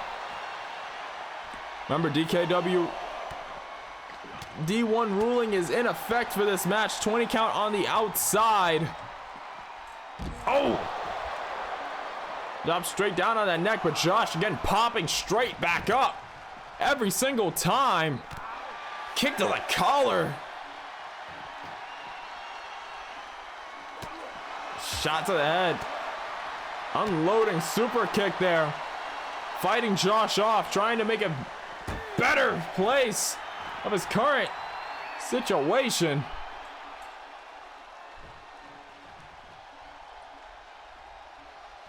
Drops the knee on the side of the head. Yeah, I think that was pure ocular bone there. Remember, count of 20. So they have about 11 more seconds to do what they want on the outside. Now Josh has 9 seconds to get back in this ring. Bulldozer just pacing around the ring. Sees antsy there. Tries to go in. Gets caught. Knee. Shot to the back of the head with that kick. Josh had it scouted. Knew where it was going. Now runs in. Big spear. Turns him inside out. Hook of the far leg. Now we got one. We got two and a shoot as Bulldozer shoots the shoulder up. Did I do a tweet about the injury? I can't remember. Oh yeah, wait, before I actually even forget about that, it's been a while since I looked, but the funny thing is, Bulldozer, funny enough, with the knee there, actually did have a bit of an injury after his match with Tutton. I believe a muscle in his lower back was pulled. Still able to work, still able to have work in the wrestling in general. On AEW, had a match with Bryan Danielson, 28 minutes. Impressive back and forth between those two. In general, Bulldozer went into this not 100%. Somehow hadn't aggravated the injury of the muscle in his lower back in that match with Danielson, so he was clear to continue work with DKW. I'd almost forgotten to mention that it would make sense as to why Josh might be locking on with the midsection a little bit. But a kick to the gut from Bulldozer. Goes over to the ropes. Swinging neckbreaker there. Hooks the far leg. We got 1, 2, and a kick out. Josh not out of this yet. Got to mount some more offense if he hopes to get out of this one. Forearm shot, straight, no momentum. It was the Sin Eater employed, the lock he had earlier on Josh. Both of these two colliding. Hoists him up. Oh, discus right hand. Connecting on the jaw, Bulldozer. Now Bulldozer gets pinned onto the ground and Josh just raining down palm strikes, trying to break the guard. Open up that head. Oh yeah, and I think the Saiyan's pissed. Springs off the ropes, big kick to the chest. Right, the Sin Eater is the neck breaker. My brain's all over the place. My brain is jiggly. Which, you know, would be a good thing. Saito suplex! Reigns up the arms, connects the knee to follow. Josh just staying on Bulldozer. Siren Song was the lock he employed earlier. The Sin Eater was that swinging neck breaker. Stomp to the gut. The Saito won't be good for the pulled muscle. It definitely won't be. And now another kick to the head. But he kicks right back up to his feet. Gut check again from Josh. The right hand, overhand right gets countered. And you can see the blood pooling around the eye of Bulldozer. Yep, you can see it right there on his right side. Tries to go for a clothesline. No, Bulldozer stops him in his tracks. Rolls him up. Lifts him with the suplex. That's definitely gotta aggravate your back. And now turning him over. Grabs the arms, pulls him up. Stomps him straight into the floor. Josh still responsive, but I'm not sure how much longer. Is now done with that double stop, that countdown. Got 1, 2, and Bulldozer takes this match. Bloody eye and all. He's walking out of here with the win, and the game crashed. GG to both men. GG to both men. Game crashed. It couldn't handle y'all. But GG to both men. Oh fuck. Alright.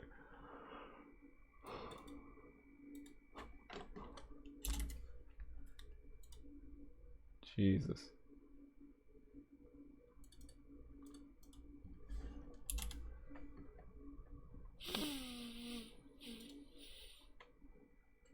The match was too good. The match was too good. The game had to had to take a knee.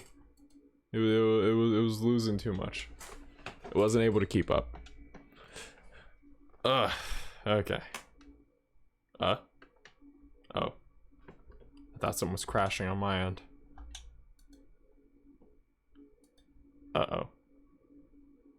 Game? Okay, that time the game crashed without even booting up. You may have to take a breather now before continuing the show.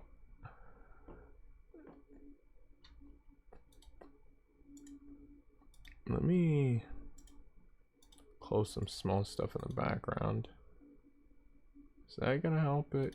Game, do you think we could play nice? We got a show to finish. Come on. We got a show to finish.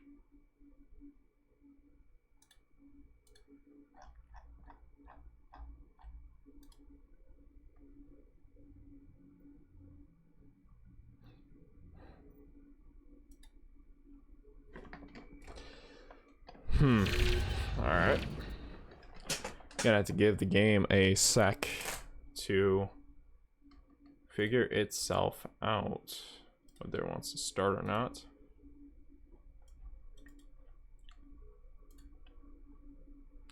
Josh definitely proved why he's the only person in DKW that has Bulldozer's respect. He definitely did. Josh put up a hell of an effort.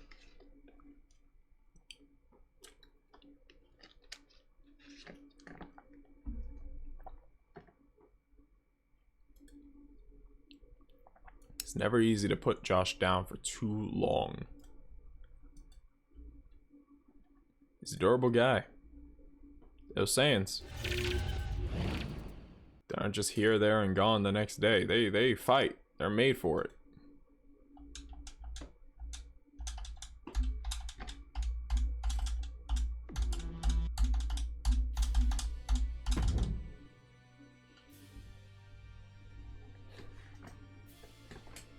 Yes, there's the locker code for you. If anyone still plays my faction.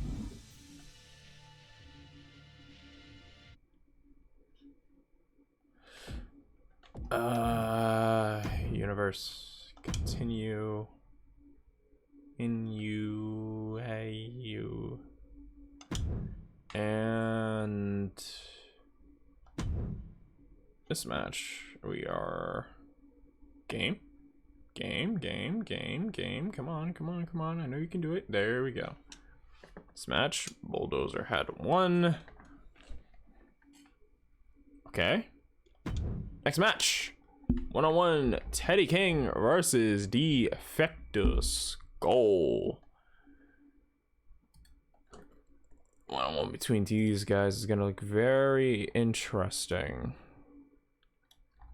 Teddy King currently in D1 competition at 4 points. Dropped his second match to Bulldozer, one against Dwayne and Josh, his first and third matches respectively. Now looking to up himself to at least 6. Following Bulldozer's performance, Bulldozer was able to get to 6, so Teddy, if he's able to get to 6, would help lock in his spot in the semifinals.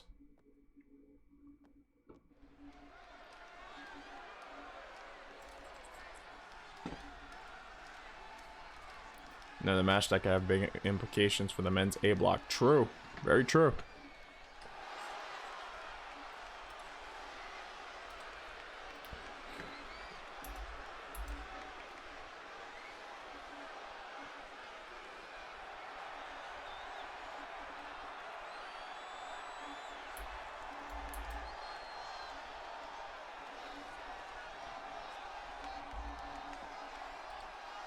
The following contest is I've forgotten to mention that match with Josh does mathematically eliminate him from the tournament.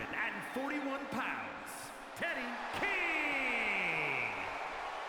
Just mathematically eliminate Josh from the tournament.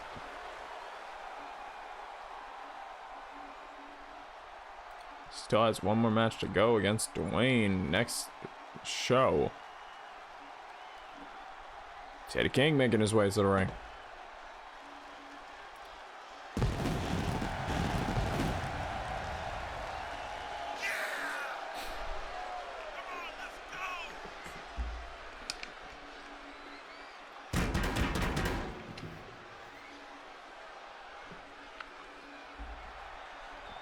If I'm right, Skull is currently at 2 points, so a win here could give him a lifeline, so to speak. True. Skull is one of his 2 last matches. If he was to win here, it would give him a lifeline going into his final match against,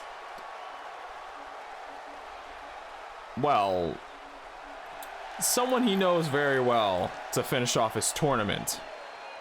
And for those paying attention to the bracket and who's in the men's A block, I think everyone knows who that last man will be. But Defect Skull's gonna have to win against Teddy, and it's not gonna be an easy one. And his opponent, from no place in particular, weighing in at 220 pounds, Skew. Win here would give him a lifeline moving in, but he would still have to win another match to hopefully put himself in contention for at least second place. It's a skill. Lots to think about going into this. Dropped the first and second match to Tutton and Dwayne respectively. Won the third match against Josh. This is the 4th match in the D1 for this man, and it could be his last. Make or break time for him. Come up with a lifeline or get cut short and drown without one.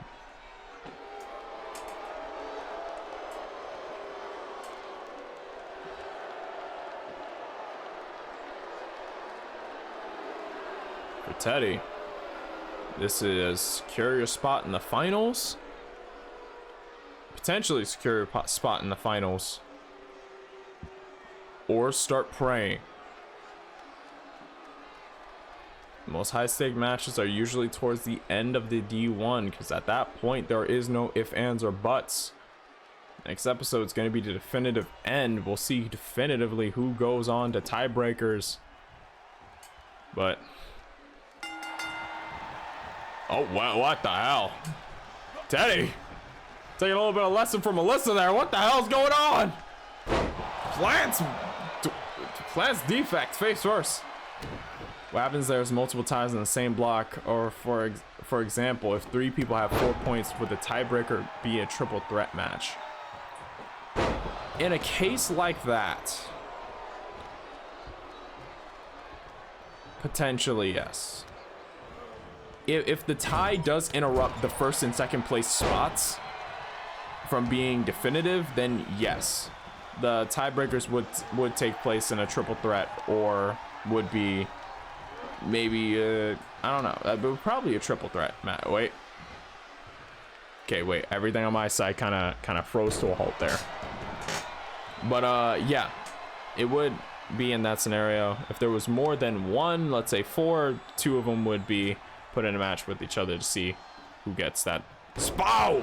Jesus, to get that spot.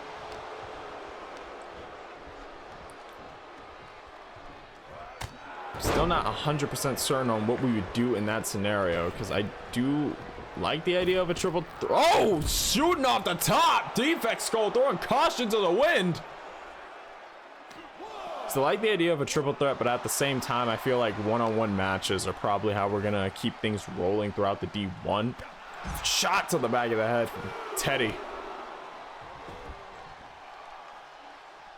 So I feel like in a case like that, I'll try to make it like one-on-one matches, but ultimately, I feel like it will probably end up as a triple threat. That's a good scenario I did not think of that hard. That's why I'm glad people are asking questions about possibilities. It gives me more ability to focus on them. 3 Kawada kicks to the head, and I think Defect Skull, yup, he's busted open. You can see it over the paint. Flatliner from Teddy. Teddy almost definitively in the lead in terms of offense. Defect managing to get his own offense in here and there, but it's not amounting to much right now. Imagine how things are going. Defect is gonna have to pull out some tricks up his sleeve, like that one. Rose Teddy King up, kick out of 1. Though he's able to get back to his feet faster. Shoots in, big thrust punch. crying out towards the crowd. Gets caught with a sling blade from Teddy King to fire back. And you can hear the crowd come alive for Teddy.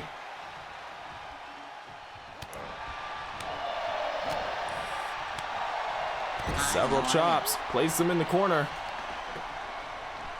Send his head into the top turnbuckle. Right hand to Defect. Right hand to Teddy. Another right hand. Defect's skull lifts Teddy up onto the shoulders. And plants him in the corner.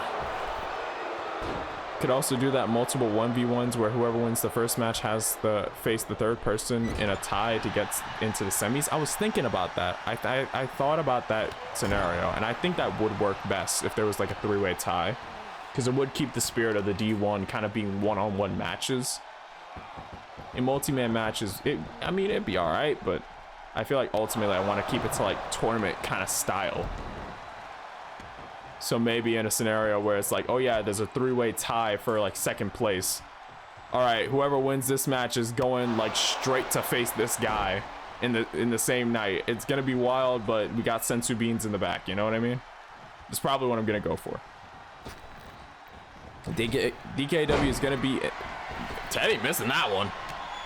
DKW is gonna be in the pretty era real soon. I'll be on the roster someday. I will be a world champion one day here. Ooh, that's a bold claim.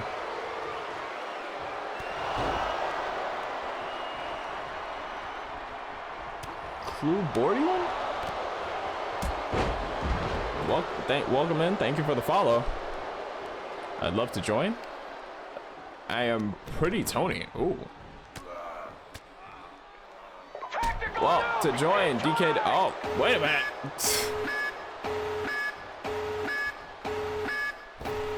Oh, and again, Defect throws himself to the wind.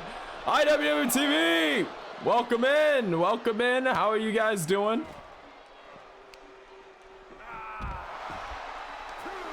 Hopefully everybody over there had a nice night of action. I am your host for DKW Phantom.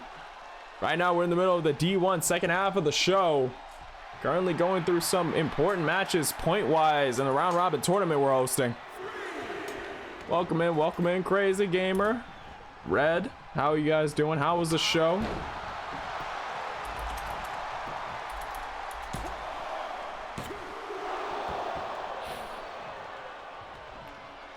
But, yeah.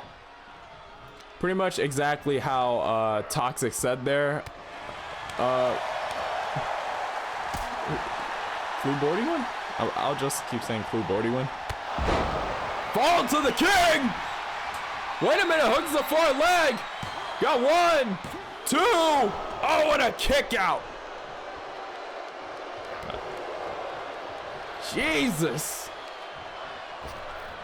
Neither of these guys are stalling even for a second. Technical difficulties at the start, but we finished it off well. Doesn't matter how you start, it matters how you finish. I know that feeling all too well, don't worry about it. It happens, but hey, if you can finish off a show well, it's what people came for. Besides, people in the bots can always skip over technical difficulties, they don't mind. But yeah, Club boarding win, just like Toxic had said, tries to go for that spiral forearm, misses the mark. If you look at the Discord, click that link to join, you can see the rules to get a wrestler or rules to have a wrestler. Pretty much all I ask is that you show up, you know, make yourself known, make sure you're actually watching DKW, because we have had a few times in the past where someone shows up, pops in, drops off their call, and is never seen again. I personally like to keep away from that. Even though our roster is small, I prefer to reward those who are here, who will show up, you know, actively watch the wrestlers, maybe take in some of the other matches on the show, stuff like that. Because wrestling's fun when you're watching. Like, I just feel weird about having a call whose guy is like never watching or here, you know what I mean? So, oh, damn, that forearm!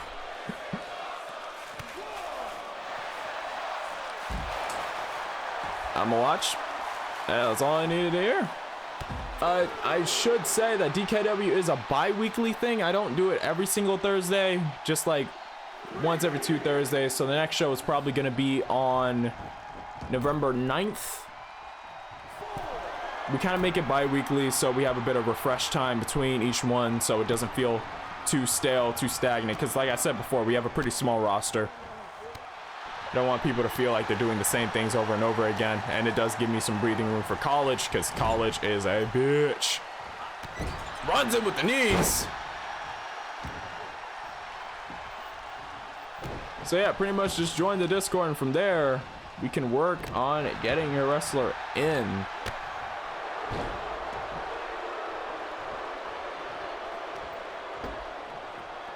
There, we expect to see you at the next show. So that's when your guy's gonna be debuting. Probably. This match so far between Defect Skull and Teddy, a lot more even than I thought it'd be. Defect Skull score-wise walking in as almost the underdog in this one. But right now, pushing Teddy King to a whole nother tier and a whole nother limit with that spiral form again. Teddy clocked right between the eyes. Defect is bleeding, but I think Teddy's soul just got evicted. And now he hooks the far leg. We got 1, 2, and Teddy still shoots the shoulder up. Defect is beside himself. Now I understood why people dump off their COD but never watch, because part of the fun is, at least for me, is seeing how my COD does. Yes. That's the thing. A lot of people, like, I've had some people like drop their calls and then just disappear into thin air. Like, I'd understand if it was like, oh yeah, well, I can't be here all the time, but I watch through VODs. That's fine. Like that's fine. Like, interact a bit. Like, maybe make a promo for your wrestler. Make like a tweet for him or something like that. Or like do something to let me know you're watching. Like, comment on the last show. Maybe address the last match. But it's like, I've had some people like here who dropped off their call. I thought they were going to be around, and then just smoke. No trace of them. Never seen them say a word. Like, after they dropped off their call, they radio silent. It confuses me, because I'm like, don't you want to see when your guy earns a title? Like, do you just want to leave him here, come back like a year or 2 later and go, hey, how's my guy doing? Well, I don't know. You never showed up. I'm not keeping track of everybody.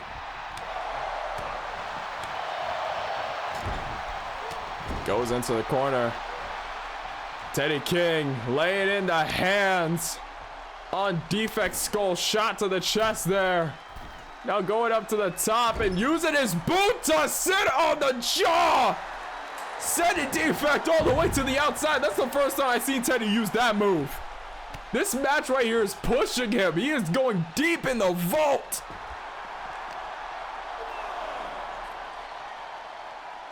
Turns him around. Big knee shot right there. God, we had that happen so much when we had ROV going. Yeah, I never understood it. Like Toxic said, most of the fun of an E-Fed is watching how your guy does, interacting, you know? Maybe making your character, making some promos, getting some interest in, you know? Doing some interesting stuff, interesting storylines. Like, don't you want to watch that? Like, why drop your character off if you're just not ever gonna show up again? And I'd understand if it's like a situation of like, oh yeah, well, something popped up, then let me know. That's it. Like, I'm holding on to your call here. Let me know that, yeah, like, I'm not able to show up live, but I'm still watching. Like, just shoot me a quick message like, hey, I won't be able to show up for most of the streams, but I'm still keeping up through the VODs. Hell, there are some people that I don't see, like, actively in chat, but I know they're still watching. Like, I still interact with them. I still message them from time to time, and they still message me with, like, character ideas. And that means you're watching the show. That means you're paying attention. So that's enough. That's it. Yeah, if you can't make every stream, that's totally understandable, but you should still try to. Yeah, it's exactly Toxic. Exactly. Like, I don't make it to every show my characters are on. There are some times where there's a stream going on where I know I have cause on, but I'm busy with something. I go back and watch the VODs, and most of the people know that I watch the VODs because I'm constantly commenting on like some of the matches and stuff. Like for instance, I believe, what's the one roster I haven't been on in a while? VPW, right? Most of the time actively, wait a minute, hooking a far leg again. Teddy kicks out both of these guys not willing to go. For instance, VPW, right? I can't attend every single show, or I can't watch every single stream, because sometimes I am doing something, right? But I still mention what's going on VPW. I still like lurk, and when I can, I go over. I drop a hi, even if it's just like once 2 weeks or once a month. I go by and I say hi, just so he knows I'm still here. I'm just not always here.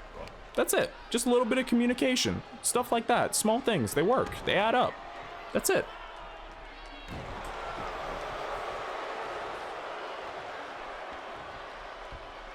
Small stuff like that. It all adds up, man. Just show me that you still care. That's it. I know it gets annoying for like the bigger like e-feds that hold like 100 people. And it's like, that's like, come on. Defect skull gains some distance, tries to go for another corkscrew forearm, misses the mark. Teddy sidesteps him, brings him right back up, takes some distance. No, not enough space to make him fall to the king, but enough space to almost try to break his damn neck. Now back it up and gonna make him fall. Oh, wait a minute. Clash of the minds there. Neither man getting the better foot. Dragon screw again. Pinning that leg and twisting the other, trying to weaken the effects of most of his finishing moves. Teddy King is reliant on his knee and leg for that fall to the king, and Jesus. That fall to the king and the take a knee are very much reliant on Teddy's knees, if you couldn't figure it out. Oh, big thrust and forearm. So for Defect to focus on the legs is a smart move. It puts Teddy King in an interesting spot, because he's gonna have to whip out a lot more of his other moves that don't rely so much on those legs. Problem is, there are also moves that rely on him being somewhat stable. The wing clipper, the top rope, and again Defect throws himself to the wind. It works. It really works. Yeah, if you they're still trying to communicate. I forgot who it was, but someone would dump a call, then go radio silent for 2 months, then randomly DM and ask how the wrestler was doing, then go radio silent for 3 more months. Yeah. But at least like everyone, but that's the thing about it. In situations like that, it's like, okay, you're asking about how your call is doing. That tells me you're not watching. You're not paying attention to what's going on. In that case, like, that would put you in some, awkward spot. I get people that are busy with work or school or whatever, but again, part of the fun is watching. True. Like how it was me. Alright. Drops the elbow, hooks the far leg on King. Could this be it? 1, 2, and Defect skull! After fighting his damn heart out, manages to put away Teddy King. And what I think is the longest match we've had in this D1. I think that match was like, what, 13, 14 minutes. I could be wrong, but I think it was 13, 14 minutes. Also really enjoys doing promos, partly because when I was a kid, I would always say, when I'm an adult, I'm going to be a WWE wrestler. E-Feds give me a way to relive that part of my childhood in a way. Yep. Yeah, I see that. I relate to that. There's a reason why I like making promos or like making small stuff or little character decisions. And yeah, it's pretty much the exact same. it's just the love for pro wrestling I've had. Oh, this match could very well go to 8. It very much could have. Very much could have. How dare you do that? Oh no. Amity, You've woken up the bat cow. Do not open your windows. He's already here. Run! Run, Amity! It's one thing where it's like, hey, I haven't been able to watch for the past month due to life. Yeah. Yeah. Which I also fully understand that promos aren't for everyone. Yep. Yeah. I understand not everyone is like big on like making promos for the characters and stuff like that. It's just something I like to do as like a bit of a pastime, you know? It's something I personally like to do. I understand if people don't, but I also like the idea of some people, you know, going the extra mile, trying to make their character more human in a sense. Because I know a lot of people that do that, and they're very creative. Like Toxic, hell, you're one of them. you're one of those people. I always like when people like add that extra bit of kick. You know what I mean? The extra bit of kick to their characters. But if they don't, that's completely understandable. Like some people are either too busy, some people just don't really feel up to it, some people aren't sure if they're able to do it, and that's fine. That's always fine. As long as you're like showing some signs of life and you're still around, you're still talking every once in a while, you're still communicating, or I see you on some other shows and I see you around the place, that's fine. That's fine. As long as I see you're active and alive and you're not just like dropping your shit and vanishing into thin air, that's fine. I miss ROV, and sometimes I do shout outs to it, like saying Mjolnir's famous, a punch to the butt, another punch to the butt, all the punches to the butt. For me, the promos help make a call like Bulldozer more than just a face on a roster. Yeah. That's honestly why I like doing it. For most of my characters, I kind of have an idea of how they act, and I was just like, you know what? Let's see if we can make this more real. I like adding more to characters. Maybe it's just my like idea of storytelling, but I like multi-layered kind of stuff. It's not that easy to do in E-Fed wrestling though, because a lot of it depends on the AI and what's coincidence and what's not, you know, stuff like that. It's not ROV or TFW unless there are punches to the butt. ROV will return in 2K45. Put your calendars up, ladies and gentlemen. 2K45. The return of Ring of Valhalla. If I were to do promos, I'd do them in the vein of a manager for my female cause. Hey, that's always a way to do it. Again, like, it's not for everybody, but it's always nice to have some people like try to go for the little bit of the extra mile, you know, try to add some more flavor to the characters. Even if it's just generic stuff. Like, I don't mind. Hell, it gives me more stuff to talk about. You're basically helping me with my job. I'm always down for it. Gives me more talking points. I don't have to make shit up on the spot.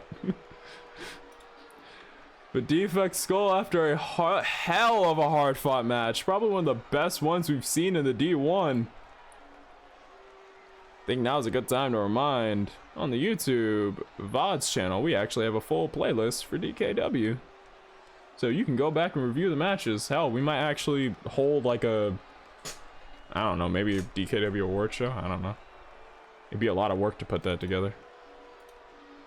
I don't think I would be able to, but it'd be cool. It would be cool. Defect Skull moves up. Teddy King with a hell of a hard fought match, but a loss. That leaves Teddy King at 4. Next match against Sentozinto Tutton to finish off his D1. A win over the champion could get him something. It could get him to 6, and it could help him set in that final spot. Maybe get him some tiebreakers along the way. Defect Skull right now at 4. He's going to finish off his tournament against Bulldozer. A lot of feelings between those two. Pretty vicious substances mixed together.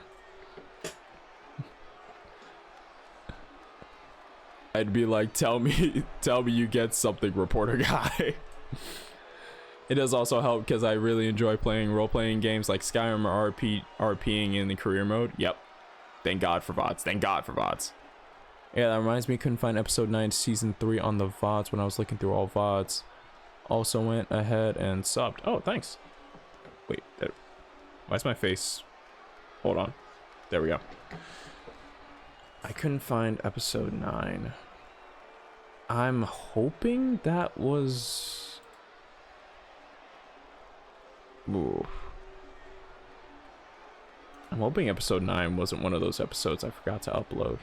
Because there are some times where, like, the end of the 2 weeks sneaks up on me, and I completely forget to, like, update and upload everything before going live.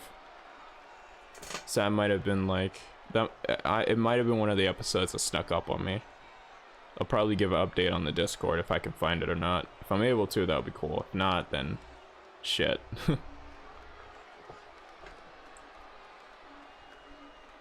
I do like doing fun facts about my cause, such as Victoria Salazar being a fan of Arn Anderson, and she acknowledges the tribal chief Roman Reigns. Hey, little details like that make the person, man. You give the characters more life. And for those who don't really like to do all that, it's fine. You're not gonna get like pushed off or sent off to the side because of it. So at the end of the day, it's all for fun.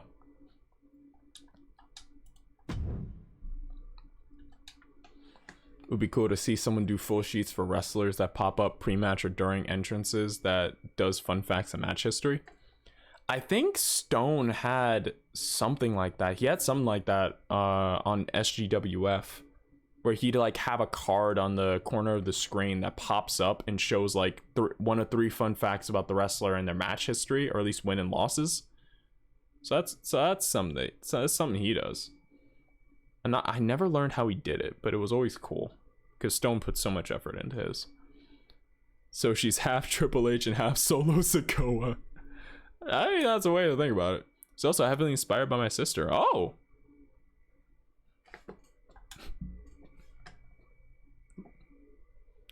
Yep, she has a spine buster as well as the spear. The following is scheduled for one fall. Making her way to the ring from Vega Baja, Puerto Rico, the Princess. Straight from Vega Baja, Puerto Rico. Ladies and gentlemen, Karina Cortez. I'm no longer fucking up that name, or at least I hope I'm not. Zorts, please tell me I'm not fucking up that name. I'm sorry if I am, man. Karina Cortez. Right now, at 4 points in the tournament. First match against Yuno Arai, won the match. Second match against Anna Marie, won the match. When it came to her versus Lilith Knight, though, she would see her momentum derailed. But right now, trying to bounce back and tie it up for 6. Right now, in the women's A block. Right now, in the women's A block, Lilith leads with 8 points. Followed by Karina Cortez, Yuno Arai, and Anna Marie all tied at 4. And Ellery right now at 2. This is the last match for the women's A block for this week at least.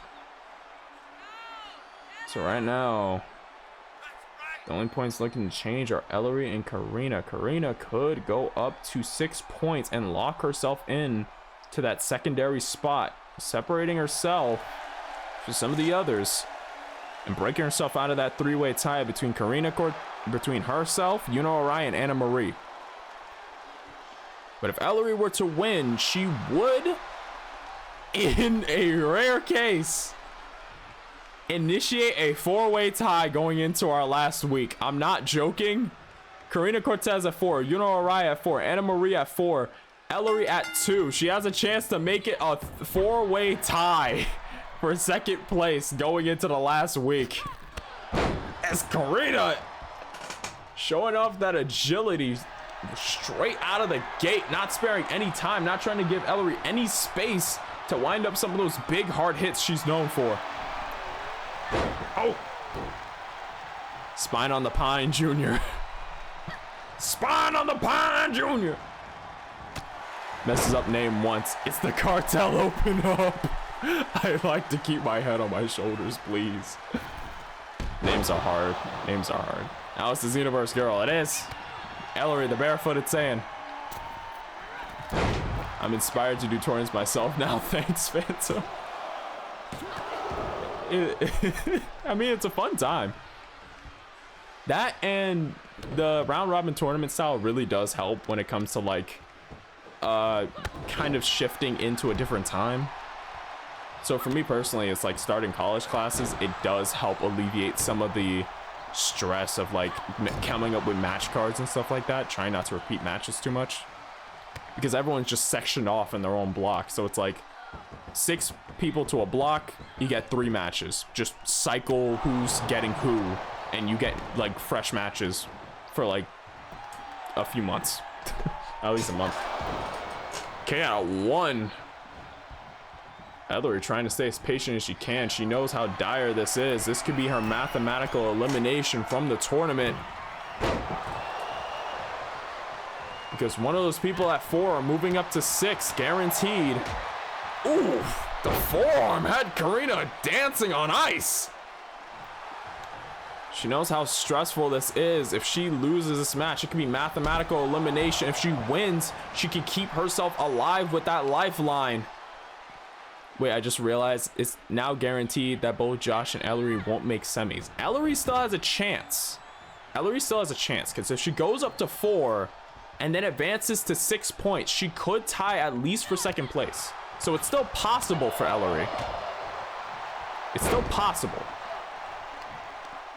If you don't have a hard time saying Totutton as Rue does, it's just because like I'm a mythology buff.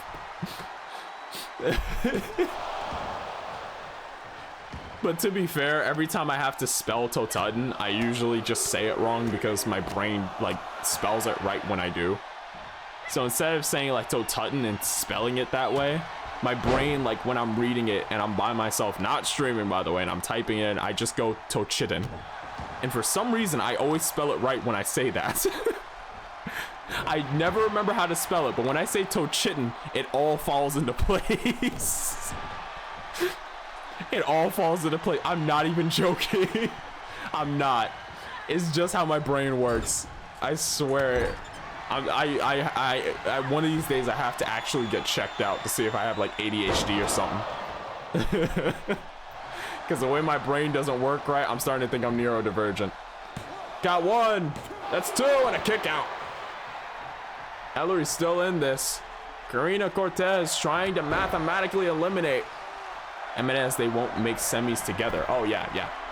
Together, the chances of the Saiyan couple making it to the semis is not possible at this point. One of them making it. There! Jesus! Karina just ran into that knee! Fuck! Holy shit! Got 2 and Karina shoots the shoulder up. She ran right into it. God damn! Holy shit! And out. Big splash there. Call the ambulance. Fuck the ambulance. I think we're gonna need Shenron for that one. And now Ellery measuring up, trying to take her chance, pops her up. Power bomb folds her. She needs local medical facility. Christ. Pulling her away. It's a good thing I haven't done any wrestlers named after Lovecraftian gods. Would be funny to see people pronounce those names. And Ellery ties it up. Still a chance for everyone going into the semis to stay alive. So far, the only person who's eliminated in the A block is Serena. Everyone else in the A block still alive mathematically and still has a chance to make it into the semis. Holy shit.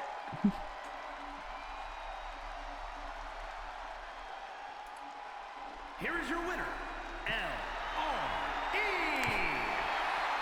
I also appreciate you stopping by for a bit last night, Phantom. When I get to see some of y'all from time to time in community, it makes my day. It's always cool, man. Let's go, Xenoverse Salary. GG.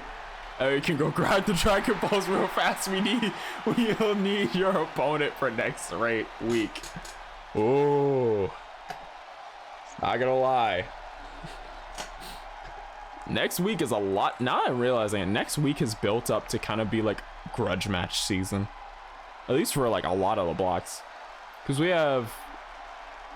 have matches like Anna Marie taking on Ellery, which is a few months in the grudge making. I have to admit, it's few months in the grudge matchmaking. Well, next 2 weeks. Yeah. The next episode is definitely going to be looking interesting. I play Xenoverse 2 and I'm a fan of Dragon Ball franchise, so naturally I cheer for Ellery and Josh. As you should. Alright, let me update the win-losses really quick.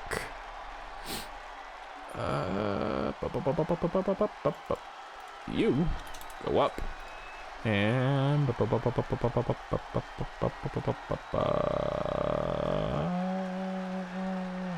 where is, oh, there you are. You go to this. So currently in the women's A block, Serena 0 points, mathematically eliminated. Lilith Knight leading the block with 8 points.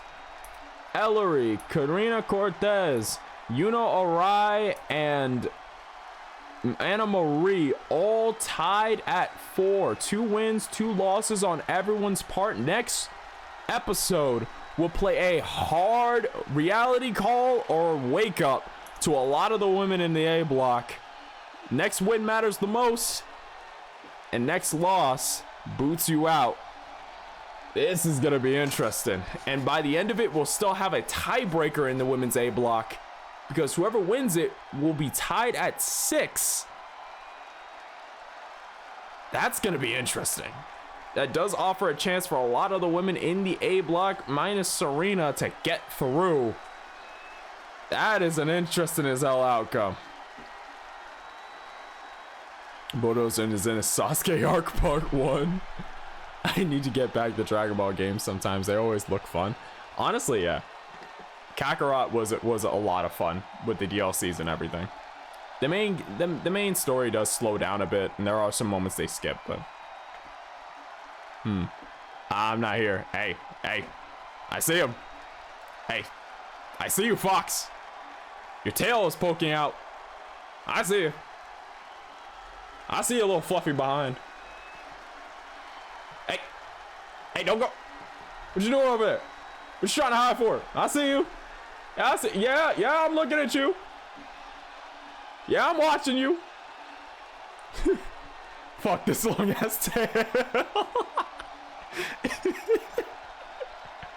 Yeah, I see you over there.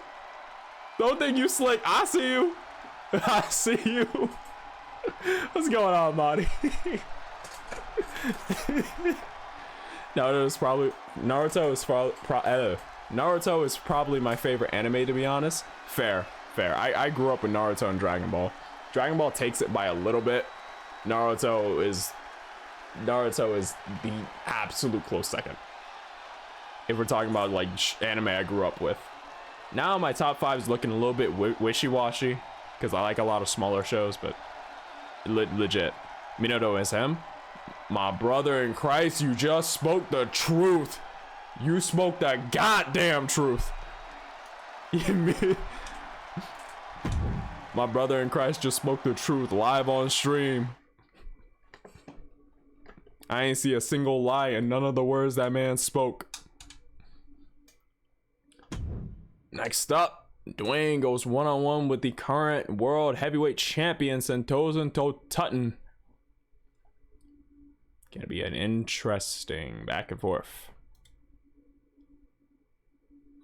Smoking that I hear your brother type of diet. God damn it. Fuck. God damn it, Marty. Fox in the stream, do you know where he is? I need to play Xenoverse again. I always wanted to get into Xenoverse, but it's just like I like the idea of getting into the game and like making a character and, you know, fighting, going through a story. But there's a lot of DLCs, man. Like holy shit. I'm not gonna lie, the DLC is like really have me sitting here with like permanent paralysis. True that.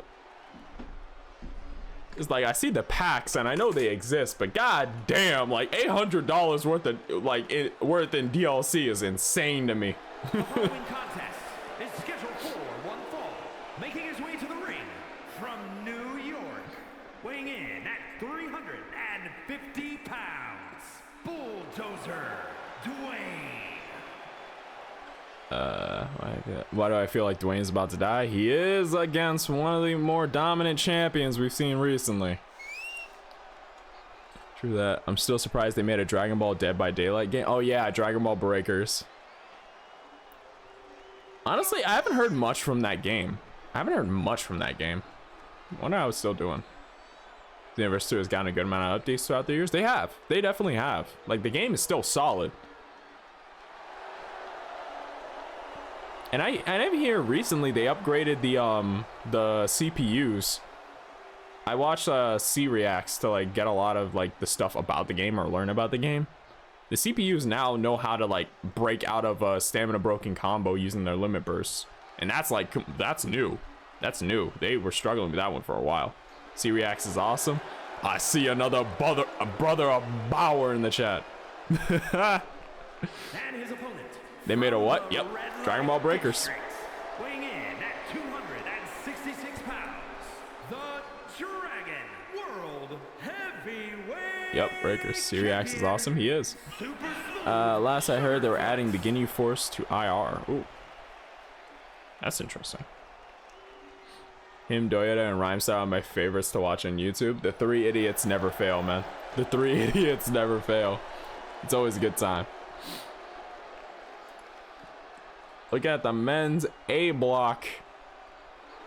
Right now, Totutton at 4 points. A lot of people thought Totutton going into this would be the clear, definitive choice in the A block. Right now, slipping a little bit.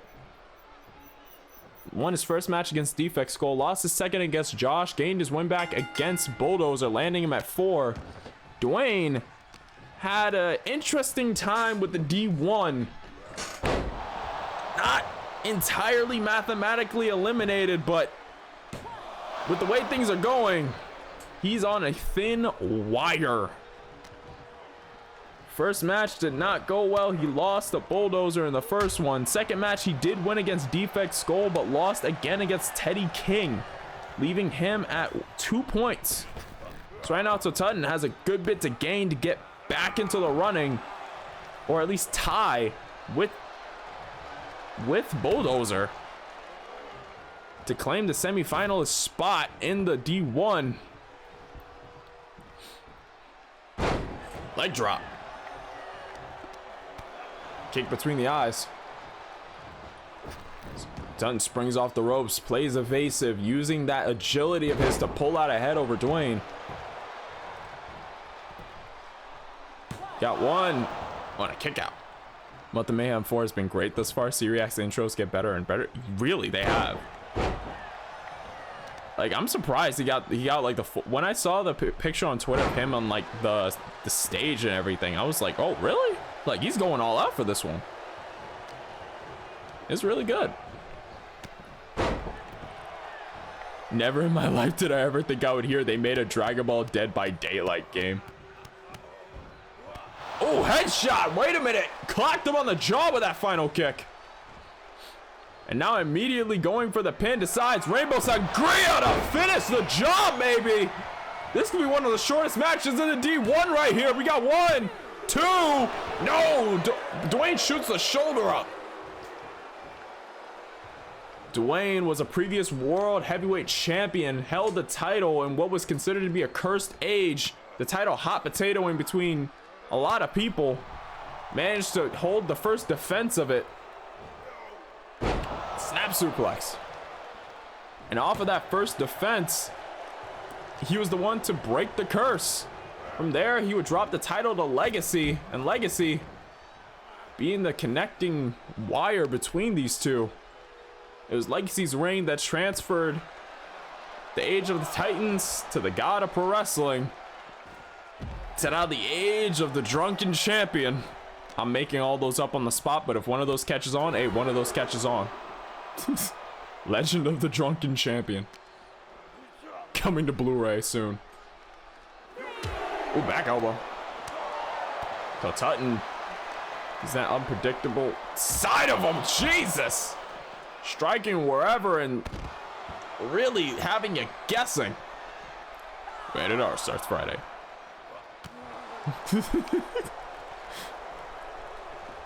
Tune in for Legend of the Drunken Champion.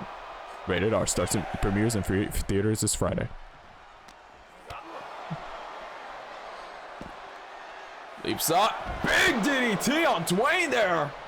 Had him fold in on the head. Also, if you see me like weirdly tilting, it's because like I'm also I'm kind of turning side to side.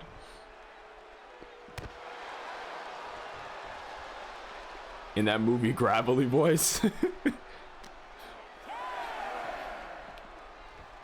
Now streaming in a theater near you. The Age of God Pro Wrestling kind of reminds me of Randy's old Age of Orton thing. Oh yeah. Oh yeah, I completely forgot about that. Shit. Now Dwayne shooting over. Damn! So Tutton baiting him out. And now taking his turn at the top. No, decides to get down. Decides to take the safe way down. Dwayne gets his hands on him. Not a good idea. But Tutton using those elbows to try to get himself out of dodge. Manages to get off of the shoulders. Kick to the gut. DDT. No! Gets thrown over.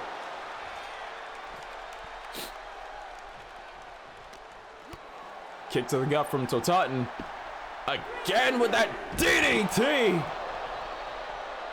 Keeping Dwayne guessing as to what his next move is. That's funny enough one of Tutton's best qualities. He's so erratic in his wrestling style, but concentrated and focused. It's a unique blend that keeps his opponents guessing really wherever. Because how the fuck can you guess a dude who's drunk? Seriously, how? It doesn't make sense. I don't think it's possible. When I made Bulldoze, I was kind of thinking of Orton's slow and methodical style that he used back in 09. Oh yeah, when Orton was more than a snake, that motherfucker was the devil. He's drunk? Drunk times 1,000. So in case you're unaware, Sentosa Tutton is the equivalent to 1,000 drunk rabbits compressed into a single form. Not joking. You think I'm really not. That is actually a god in the ring, drunk wrestling. Tutton is drunkenly, yes. Hooks the far leg after the kill shot and walks away with the win. Tutton moving up to 6 points in the D1, and we get our first mathematical elimination. I believe our first mathematical elimination out of the A block of the men's division. Dwayne only at 2 points this far into the tournament, mathematically out of it. Here is your winner, Super Smooth Sugarfoot.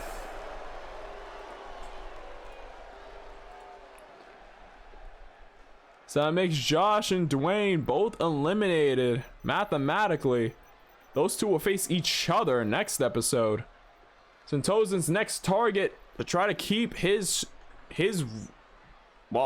current shot alive is Teddy King. Hell of an interesting matchup for that, gotta say.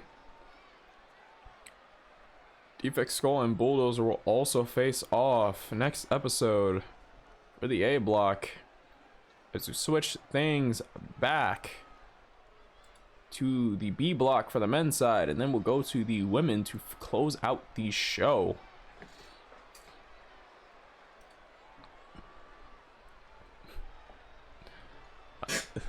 Damn it, I just got an idea. Bruce Leroy call. Jesus. Yeah, 09 Orton was evil itself taking a physical form, 100%. I remember watching him as a kid and just thinking, oh God, he is evil. He is actually just evil. Like, why do they allow him here? He's just evil. As a full grown ass man, I look back and I go, damn, did he work everybody? That man was ahead of his time. He was amazing. And what's crazier is, in 09, I was scared of Orton as a kid. By 2010, I was rooting for him over Cena. Let me tell you something right now. 09 Orton, I was like, what, 7 years old? 8 years old, I was starting to root for Randy. I don't know what the hell I don't know why the hell I did it. I don't know. I don't even think I'll give an answer. All I know is that something by the end of 09, and when he went to 2010, I just started liking him for some reason. I can't tell you why. I just started liking him for some reason. I just started rooting for the devil, I guess. Could not explain to you.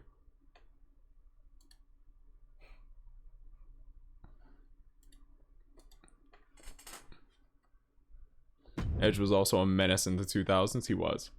On the next episode of Phantom Ball Z, can Queen of Piggy Tails win her highly competitive match? Let's find out now.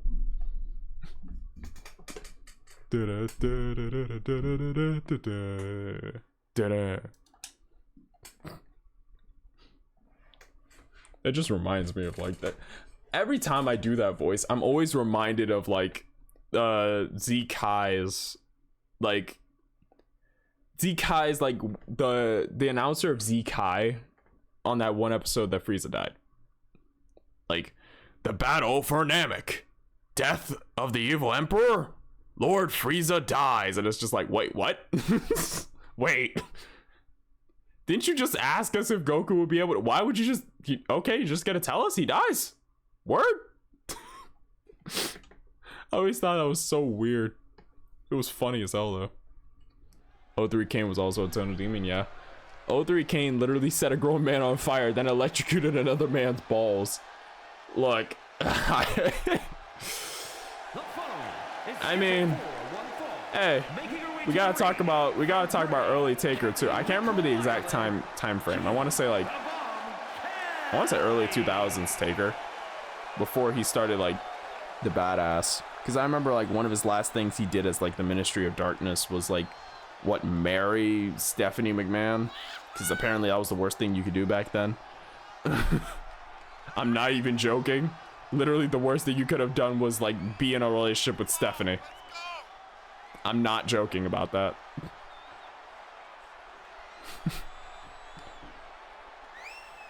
Oh yeah, Taker hung a man on live television. Yup.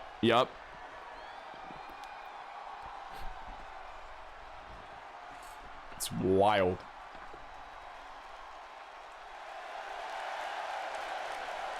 Gene Kelly right now rocking 4 points, going one-on-one with the current women's champion Velvet Dove. Velvet has not had the best of times in this tournament. Won the title before the tournament start. Seems like recently all hell's been breaking loose. And from parts unknown, the Dragon Women's World Champion, Velvet Dove. Velvet Dove right now walking out with 0 points. Earlier tonight, Sweet Paw was able to get out of the 0 point zone.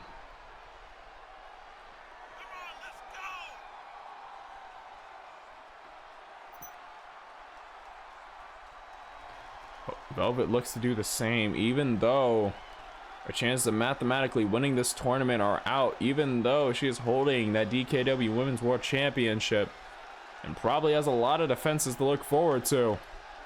Velvet's never the type to give up. None of that would fly now, to be honest. None of it would. Absolutely none of it. This shit would get you flagged by so many people.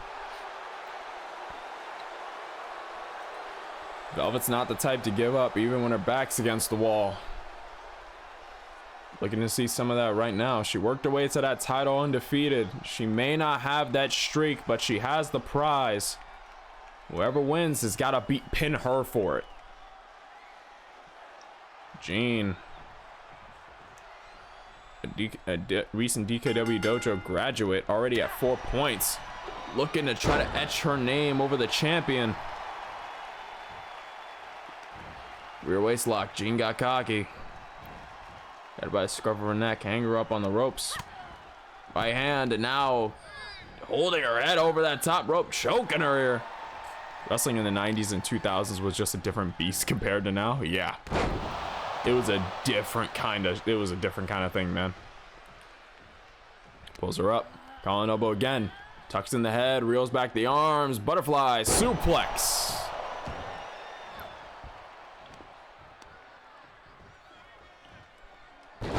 Breaker. Like late 90s, early, not even late 90s, just 90s into 2000s, early 2000s was just like, it was chaos, man. It was just chaos. They didn't care what the hell was happening. They said, fuck it. I still remember Vince wanting, like, wrestling God. Like, does anybody else remember Vince wrestling God? I know you remember it. I couldn't forget it. I was trying to figure out what the hell he was talking to. Oh, gut shot. Kick to the chest. I never forget the time I never forget the time Randy punt kicked Cena's father in front of him live on TV. It was a different type of, man. It was some demonic shit, man.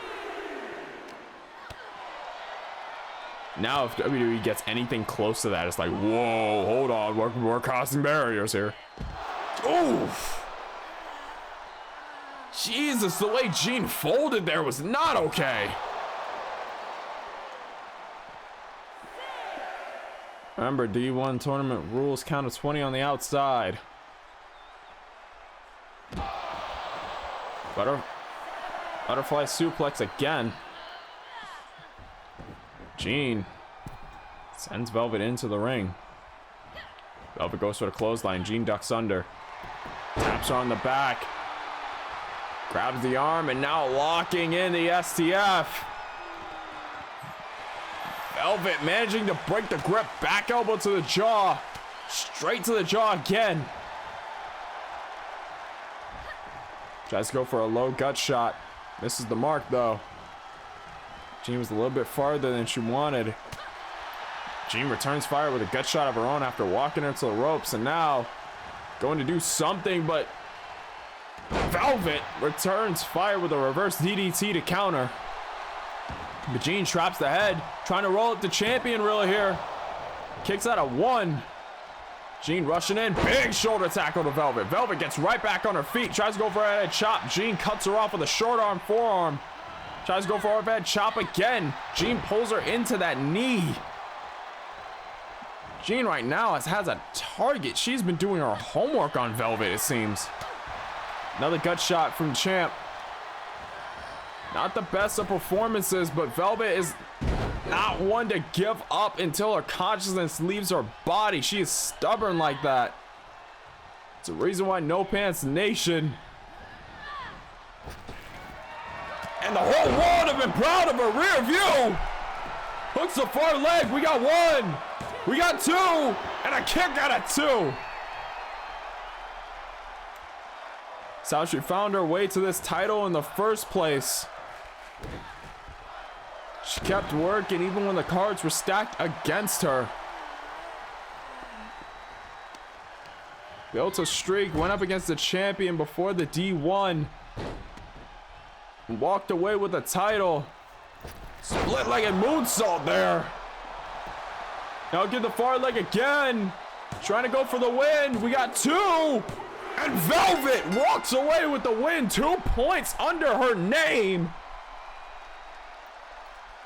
Even though she is mathematically eliminated, refusing to stop fighting.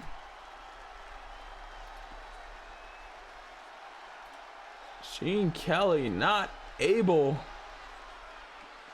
to overcome the champion here tonight. It's not even the craziest part of that story. That match happened because the storyline Vince wanted his employee to get addicted to drugs and alcohol. Yeah. Like a storyline Vince showed up and said, hey Sean, I know you've been battling some personal demons. Stop doing drugs and stuff, but I'm gonna need you to stop that and get back on them. I swear, WWE back then, man. Didn't care. GG to Velvet Dove. Maybe mathematically eliminated, but she's not gonna stop fighting till this is over. She's got some challenges laid out ahead of her. There's a reason she's got here. She'll face them the same way she always does. That same smile. And either hugging or showing them the butt. Your views are dangerous.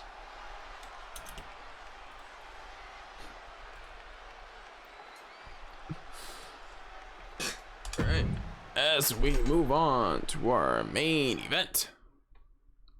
As we just saw in Phantom Ball Z, the Queen of Piggy Tails, Velvet Dove, hugged the hell out of her opponent and got the win. Now to our main event. Legacy goes one-on-one with Will Ospreay. These two have a long and budding history all the way back to Legacy's first defense of the World Heavyweight Championship when he still had it, when he was widely remarked as the final boss of DKW, damn near undefeated. That's the reason why I say damn near. It was a very weird time. Triple H was a racist despite never having any racist segments before, since to my knowledge. Yeah, the Reign of Terror, his whole thing with Booker T.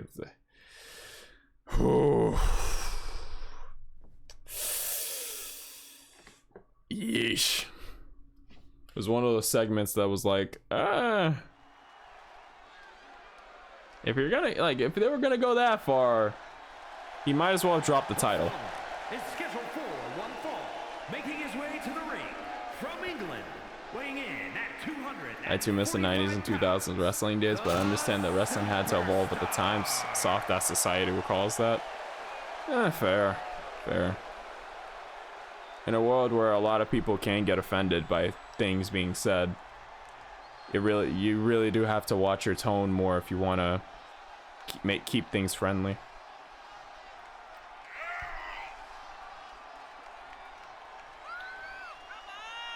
Which did kind of lead us into like the PG era, which I'm not really big on the PG era, because yeah. I was a teenager when the PG era was going, so it was like, yes, nah, all this is sappy stuff. That's when I started like spanning out to different wrestling and found NXT, I found New Japan, I found like all that. When AEW had to watch what they do despite being a TV 14. Yep. They have to watch a lot of what they do. Because like while they do want to push the bill, if they push it too far, all hell's gonna break loose. NXT is slept on too much? Yeah. Like Black and Gold NXT was legit my favorite rendition just because like the storyline and all the stories were very consistent. Now after like the 2.0 Vince takeover and then he handed control kind of back to Shawn and H, NXT has gotten better. I still haven't watched much, but from what I've seen from clips and stuff, like NXT is now really good. It's really good, like story-wise and character-wise. ECW would cause a riot in Modern Society. ECW would cause a fucking apocalypse, dog.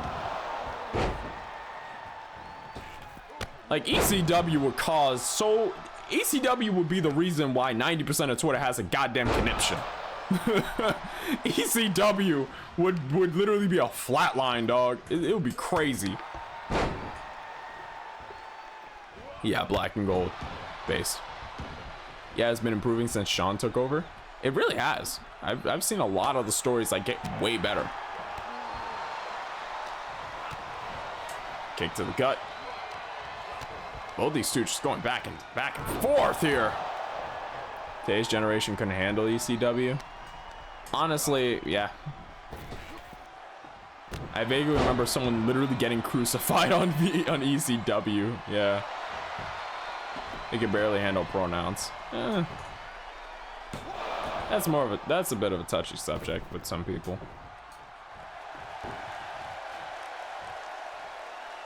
Wait, Osprey shooting off the ropes. Hurricane Rana. That's new.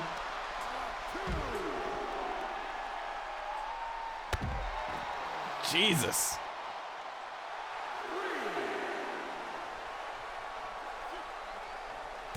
Dodges the kick, forearm. Two big chops, right hand, turns Osprey around, and a poison run out of Osprey.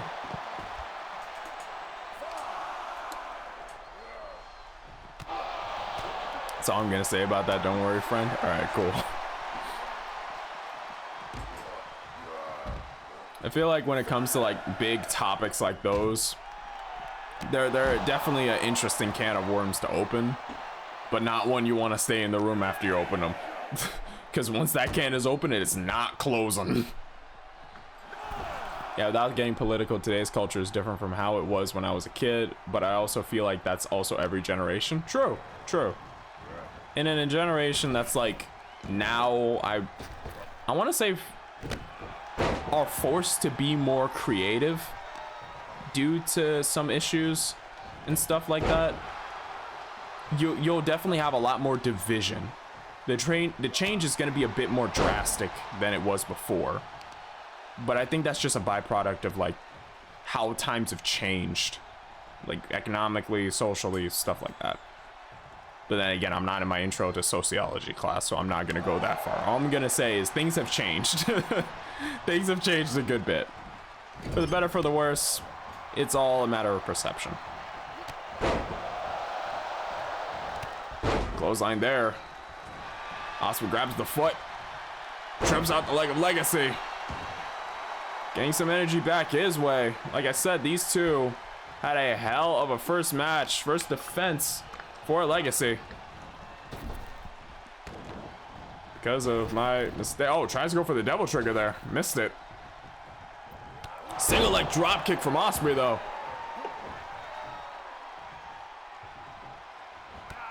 Tries to go for a spear. Osprey blocks it. Tries to shoot off the ropes. Legacy grabs him, stops him in his tracks. Osprey kicks him off, goes through, tries to go for, I think, a wheelbarrow, but shoots over Legacy. Legacy just gonna go for the pin off of this. We got one, we got two, and it shoots the shoulder up. Going elbow, kick to the gut. Going elbow again. Pops him up for that DDT.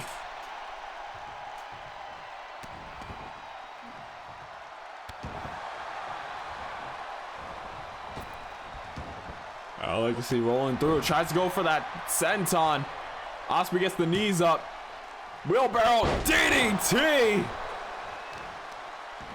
Only damn near, I want to say 4 minutes, 40 seconds of this match.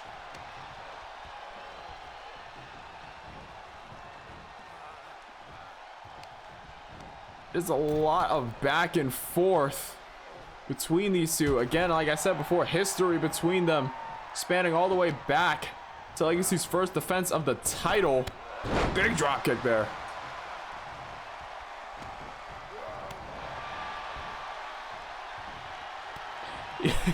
You know, it's the goddamn Decepticons and Generation GT that's ruining this country. And don't get me started on the Galactic Empire of Lizard People. Oh, the Empire of Lizard People. Let's not get started on that one.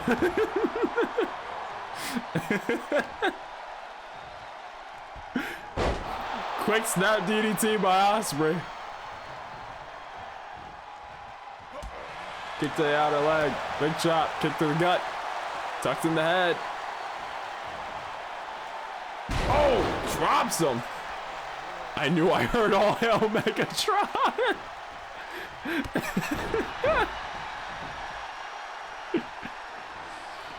Osprey now lining up something, flying off the ropes. Impact with Legacy on the outside.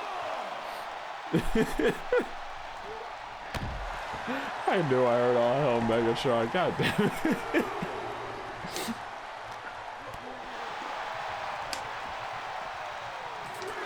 You failed me again, Starscream. I can't do a Megatron voice. I don't think I can get close enough to Megatron's voice.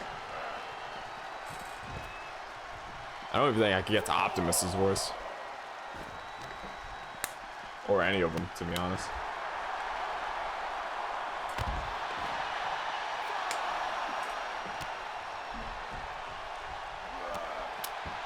Stop the back of the head. Drops the knee.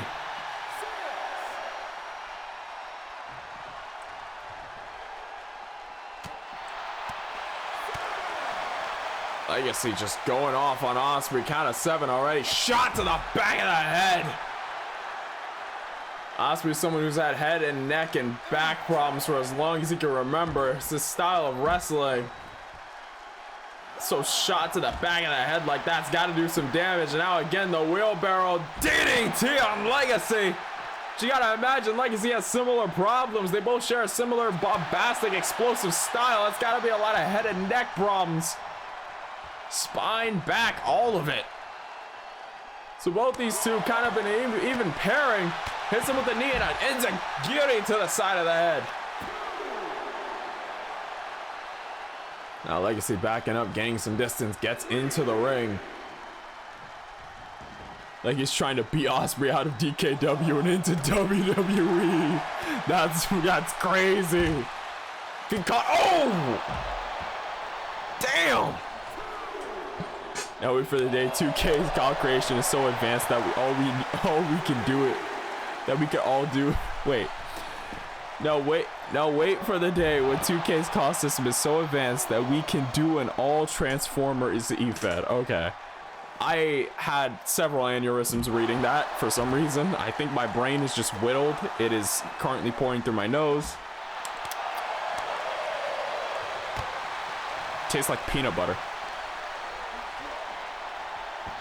Why does my brain taste like peanut butter? Kick to the gut from Osprey.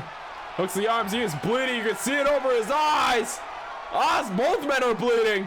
Stormbreaker, center of the ring. Pulls the far leg in. Hooks it for the no. Kick out from Legacy. Osprey can barely keep the eye open. That blood is stinging. I know it is. I've had blood in my eyes before. We're not going to talk about it, but it hurts like a bitch. Springboard forearm shot to the side of the head. Pip pip cheerio. And now Osprey might be looking to hit it a second time. Kick to the gut. Hoists him up in the air. And Stormbreaker number 2. Hooks the far leg again. That's 1, 2. And Osprey gets his 2. Osprey versus Styles in the near future. That'd be a hell of a match.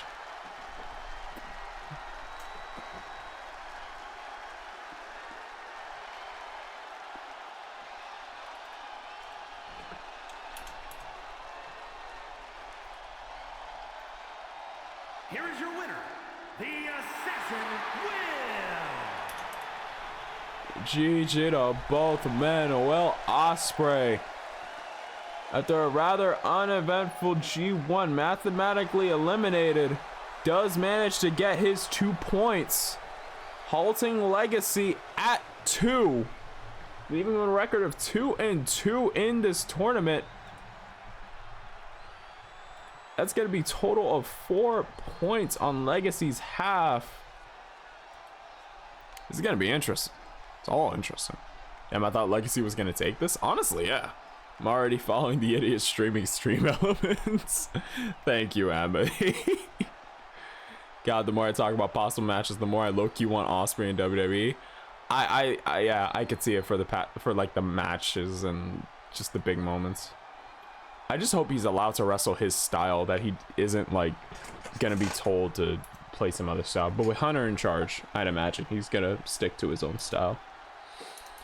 But to sum up the tournament thus far, going into November 9th, the next episode, the final of the tournament, and it's probably going to be a night of tiebreakers also.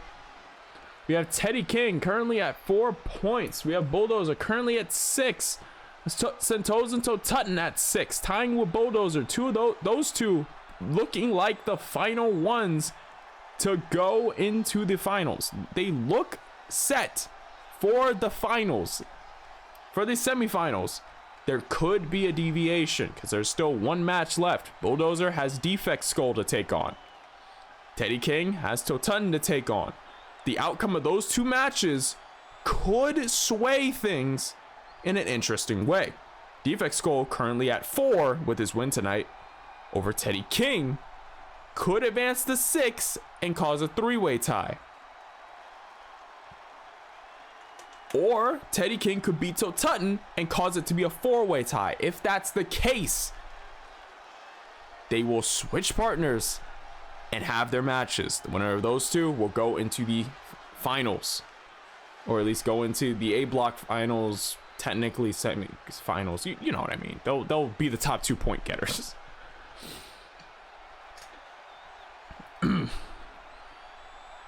That's 2. That's 2. This is 4. Yep. For B block, let me move it over here just so I can see you guys talking while I list this off.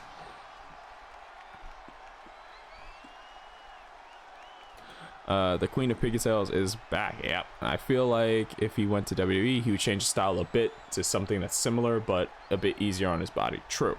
Then Bone will still be waiting for them in the finals. Then Bone is not in the tournament. He had his shot, believe it or not, against Totun. Oh, Christ. All right.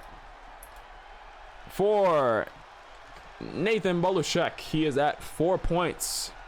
No, actually, wait. No, at 6? 6? Yeah, 6 points. 6 points in the tournament. Nathan Bolushek currently leading B block at 6 points in the tournament. Brock Hudson mathematically eliminated at 2 points.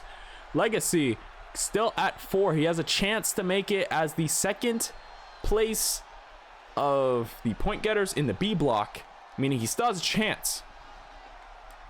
On the men's side, I'm rooting for El Pollo del Loco del Diablo. I'm waiting for El Pollo Loco del Diablo, since Josh is on an uphill battle. He is. Josh is mathematically eliminated, sadly. Though he can play spoiler. Well, actually, no. Josh and Dwayne are both mathematically eliminated, so they'll be fighting for bragging rights.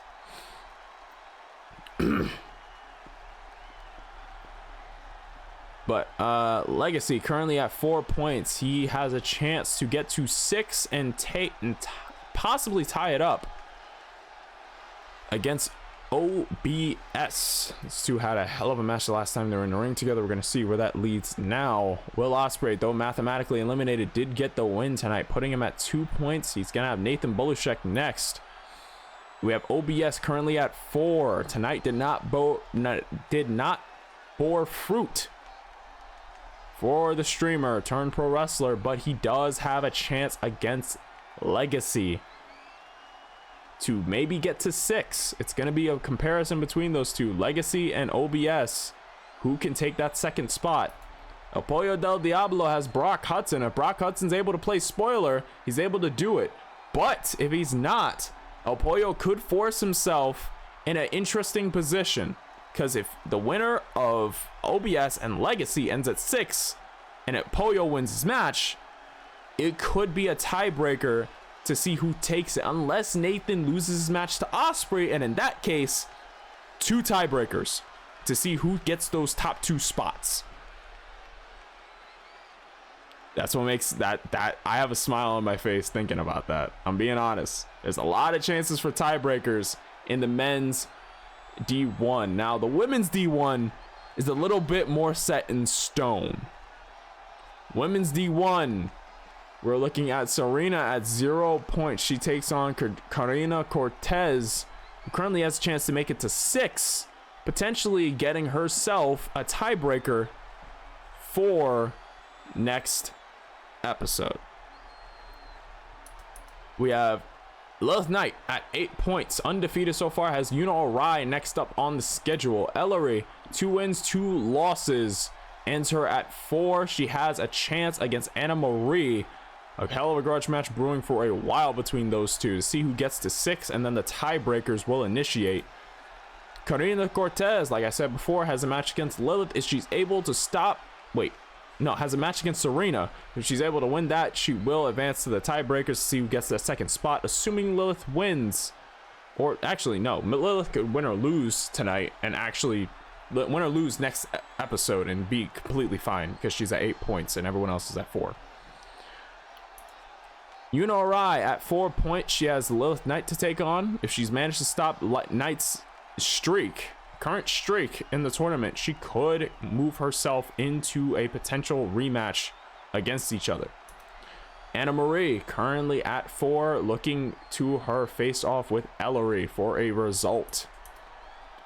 Velvet Dove, 3 losses, 1 win. She's mathematically eliminated for the tournament, has a good few set of names to look forward to. Melissa Ewing, Victoria Salazar, Aaliyah Amir, potentially down the road. And even the winner of the D1 tournament would also be gunning for Dove's title. There's a whole line already.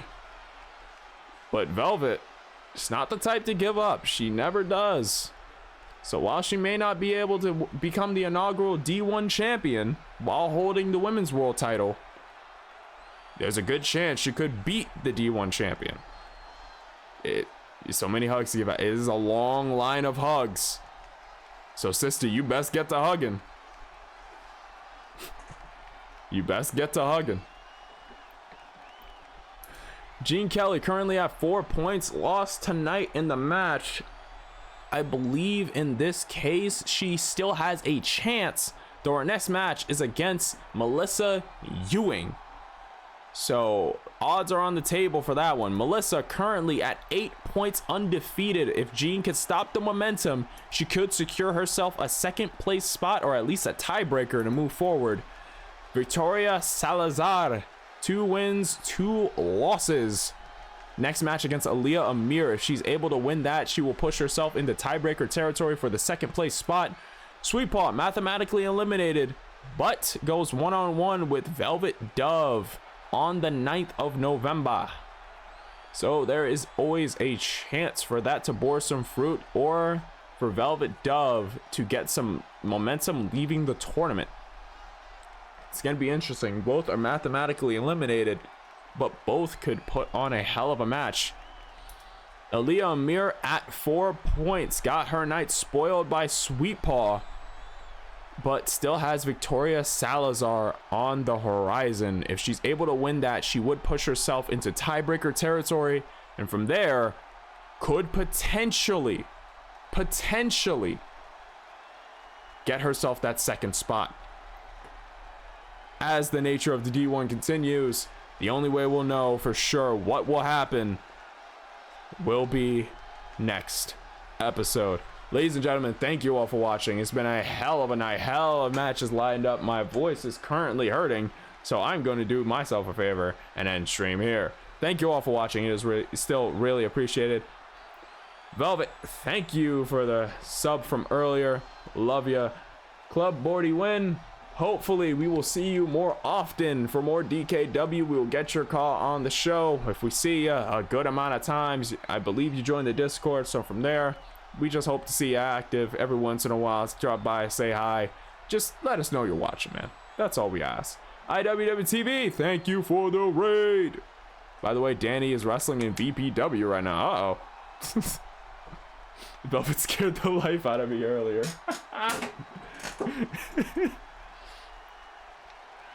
IWWTV, thank you for the raid, and I believe, thanks to Velvet's letting me know, we have somewhere to go raid right now. VPW, having its own show. I mentioned earlier how I can't always be there, but I drop in when I can. And I think now is one of those times where Phantom is able to jump in and watch some VPW motherfucking action. Once again, ladies and gentlemen, thank you all for watching. Please join us as we go raid Justin Reside, currently streaming I was gonna say IWW TV. I have initials stuck on the brain. VPW Thursday Night Voltage World Tour from Monterrey, Mexico. Oh, okay. So we're gonna go over, give him a much appreciated raid. Ladies and gentlemen, thank you so much for watching. For those who didn't gift anything or didn't do it, it's completely fine. Thank you for the drink water. This is completely fine because you guys used a very valuable resource. It's called time. We don't have a lot of it. We can't get a lot more. We can lose a lot of it in an instant, but it does really, I really do appreciate it that you guys stuck around and gave some of your time, watched, enjoyed, and we all had some fun together, made some jokes, and had some damn good matches on the card. Once again, thank you all for watching. We'll see each one of you beautiful people November 9th, next episode of DKW D1 Finals tiebreakers, all the lore galore. Who is gonna go to the semifinals? Who's gonna go to the finals? Who will be the inaugural D1 women's or men's champion? Keep it locked. Thank you all for watching, and I will see each one of you beautiful people in the next one. Sayonara!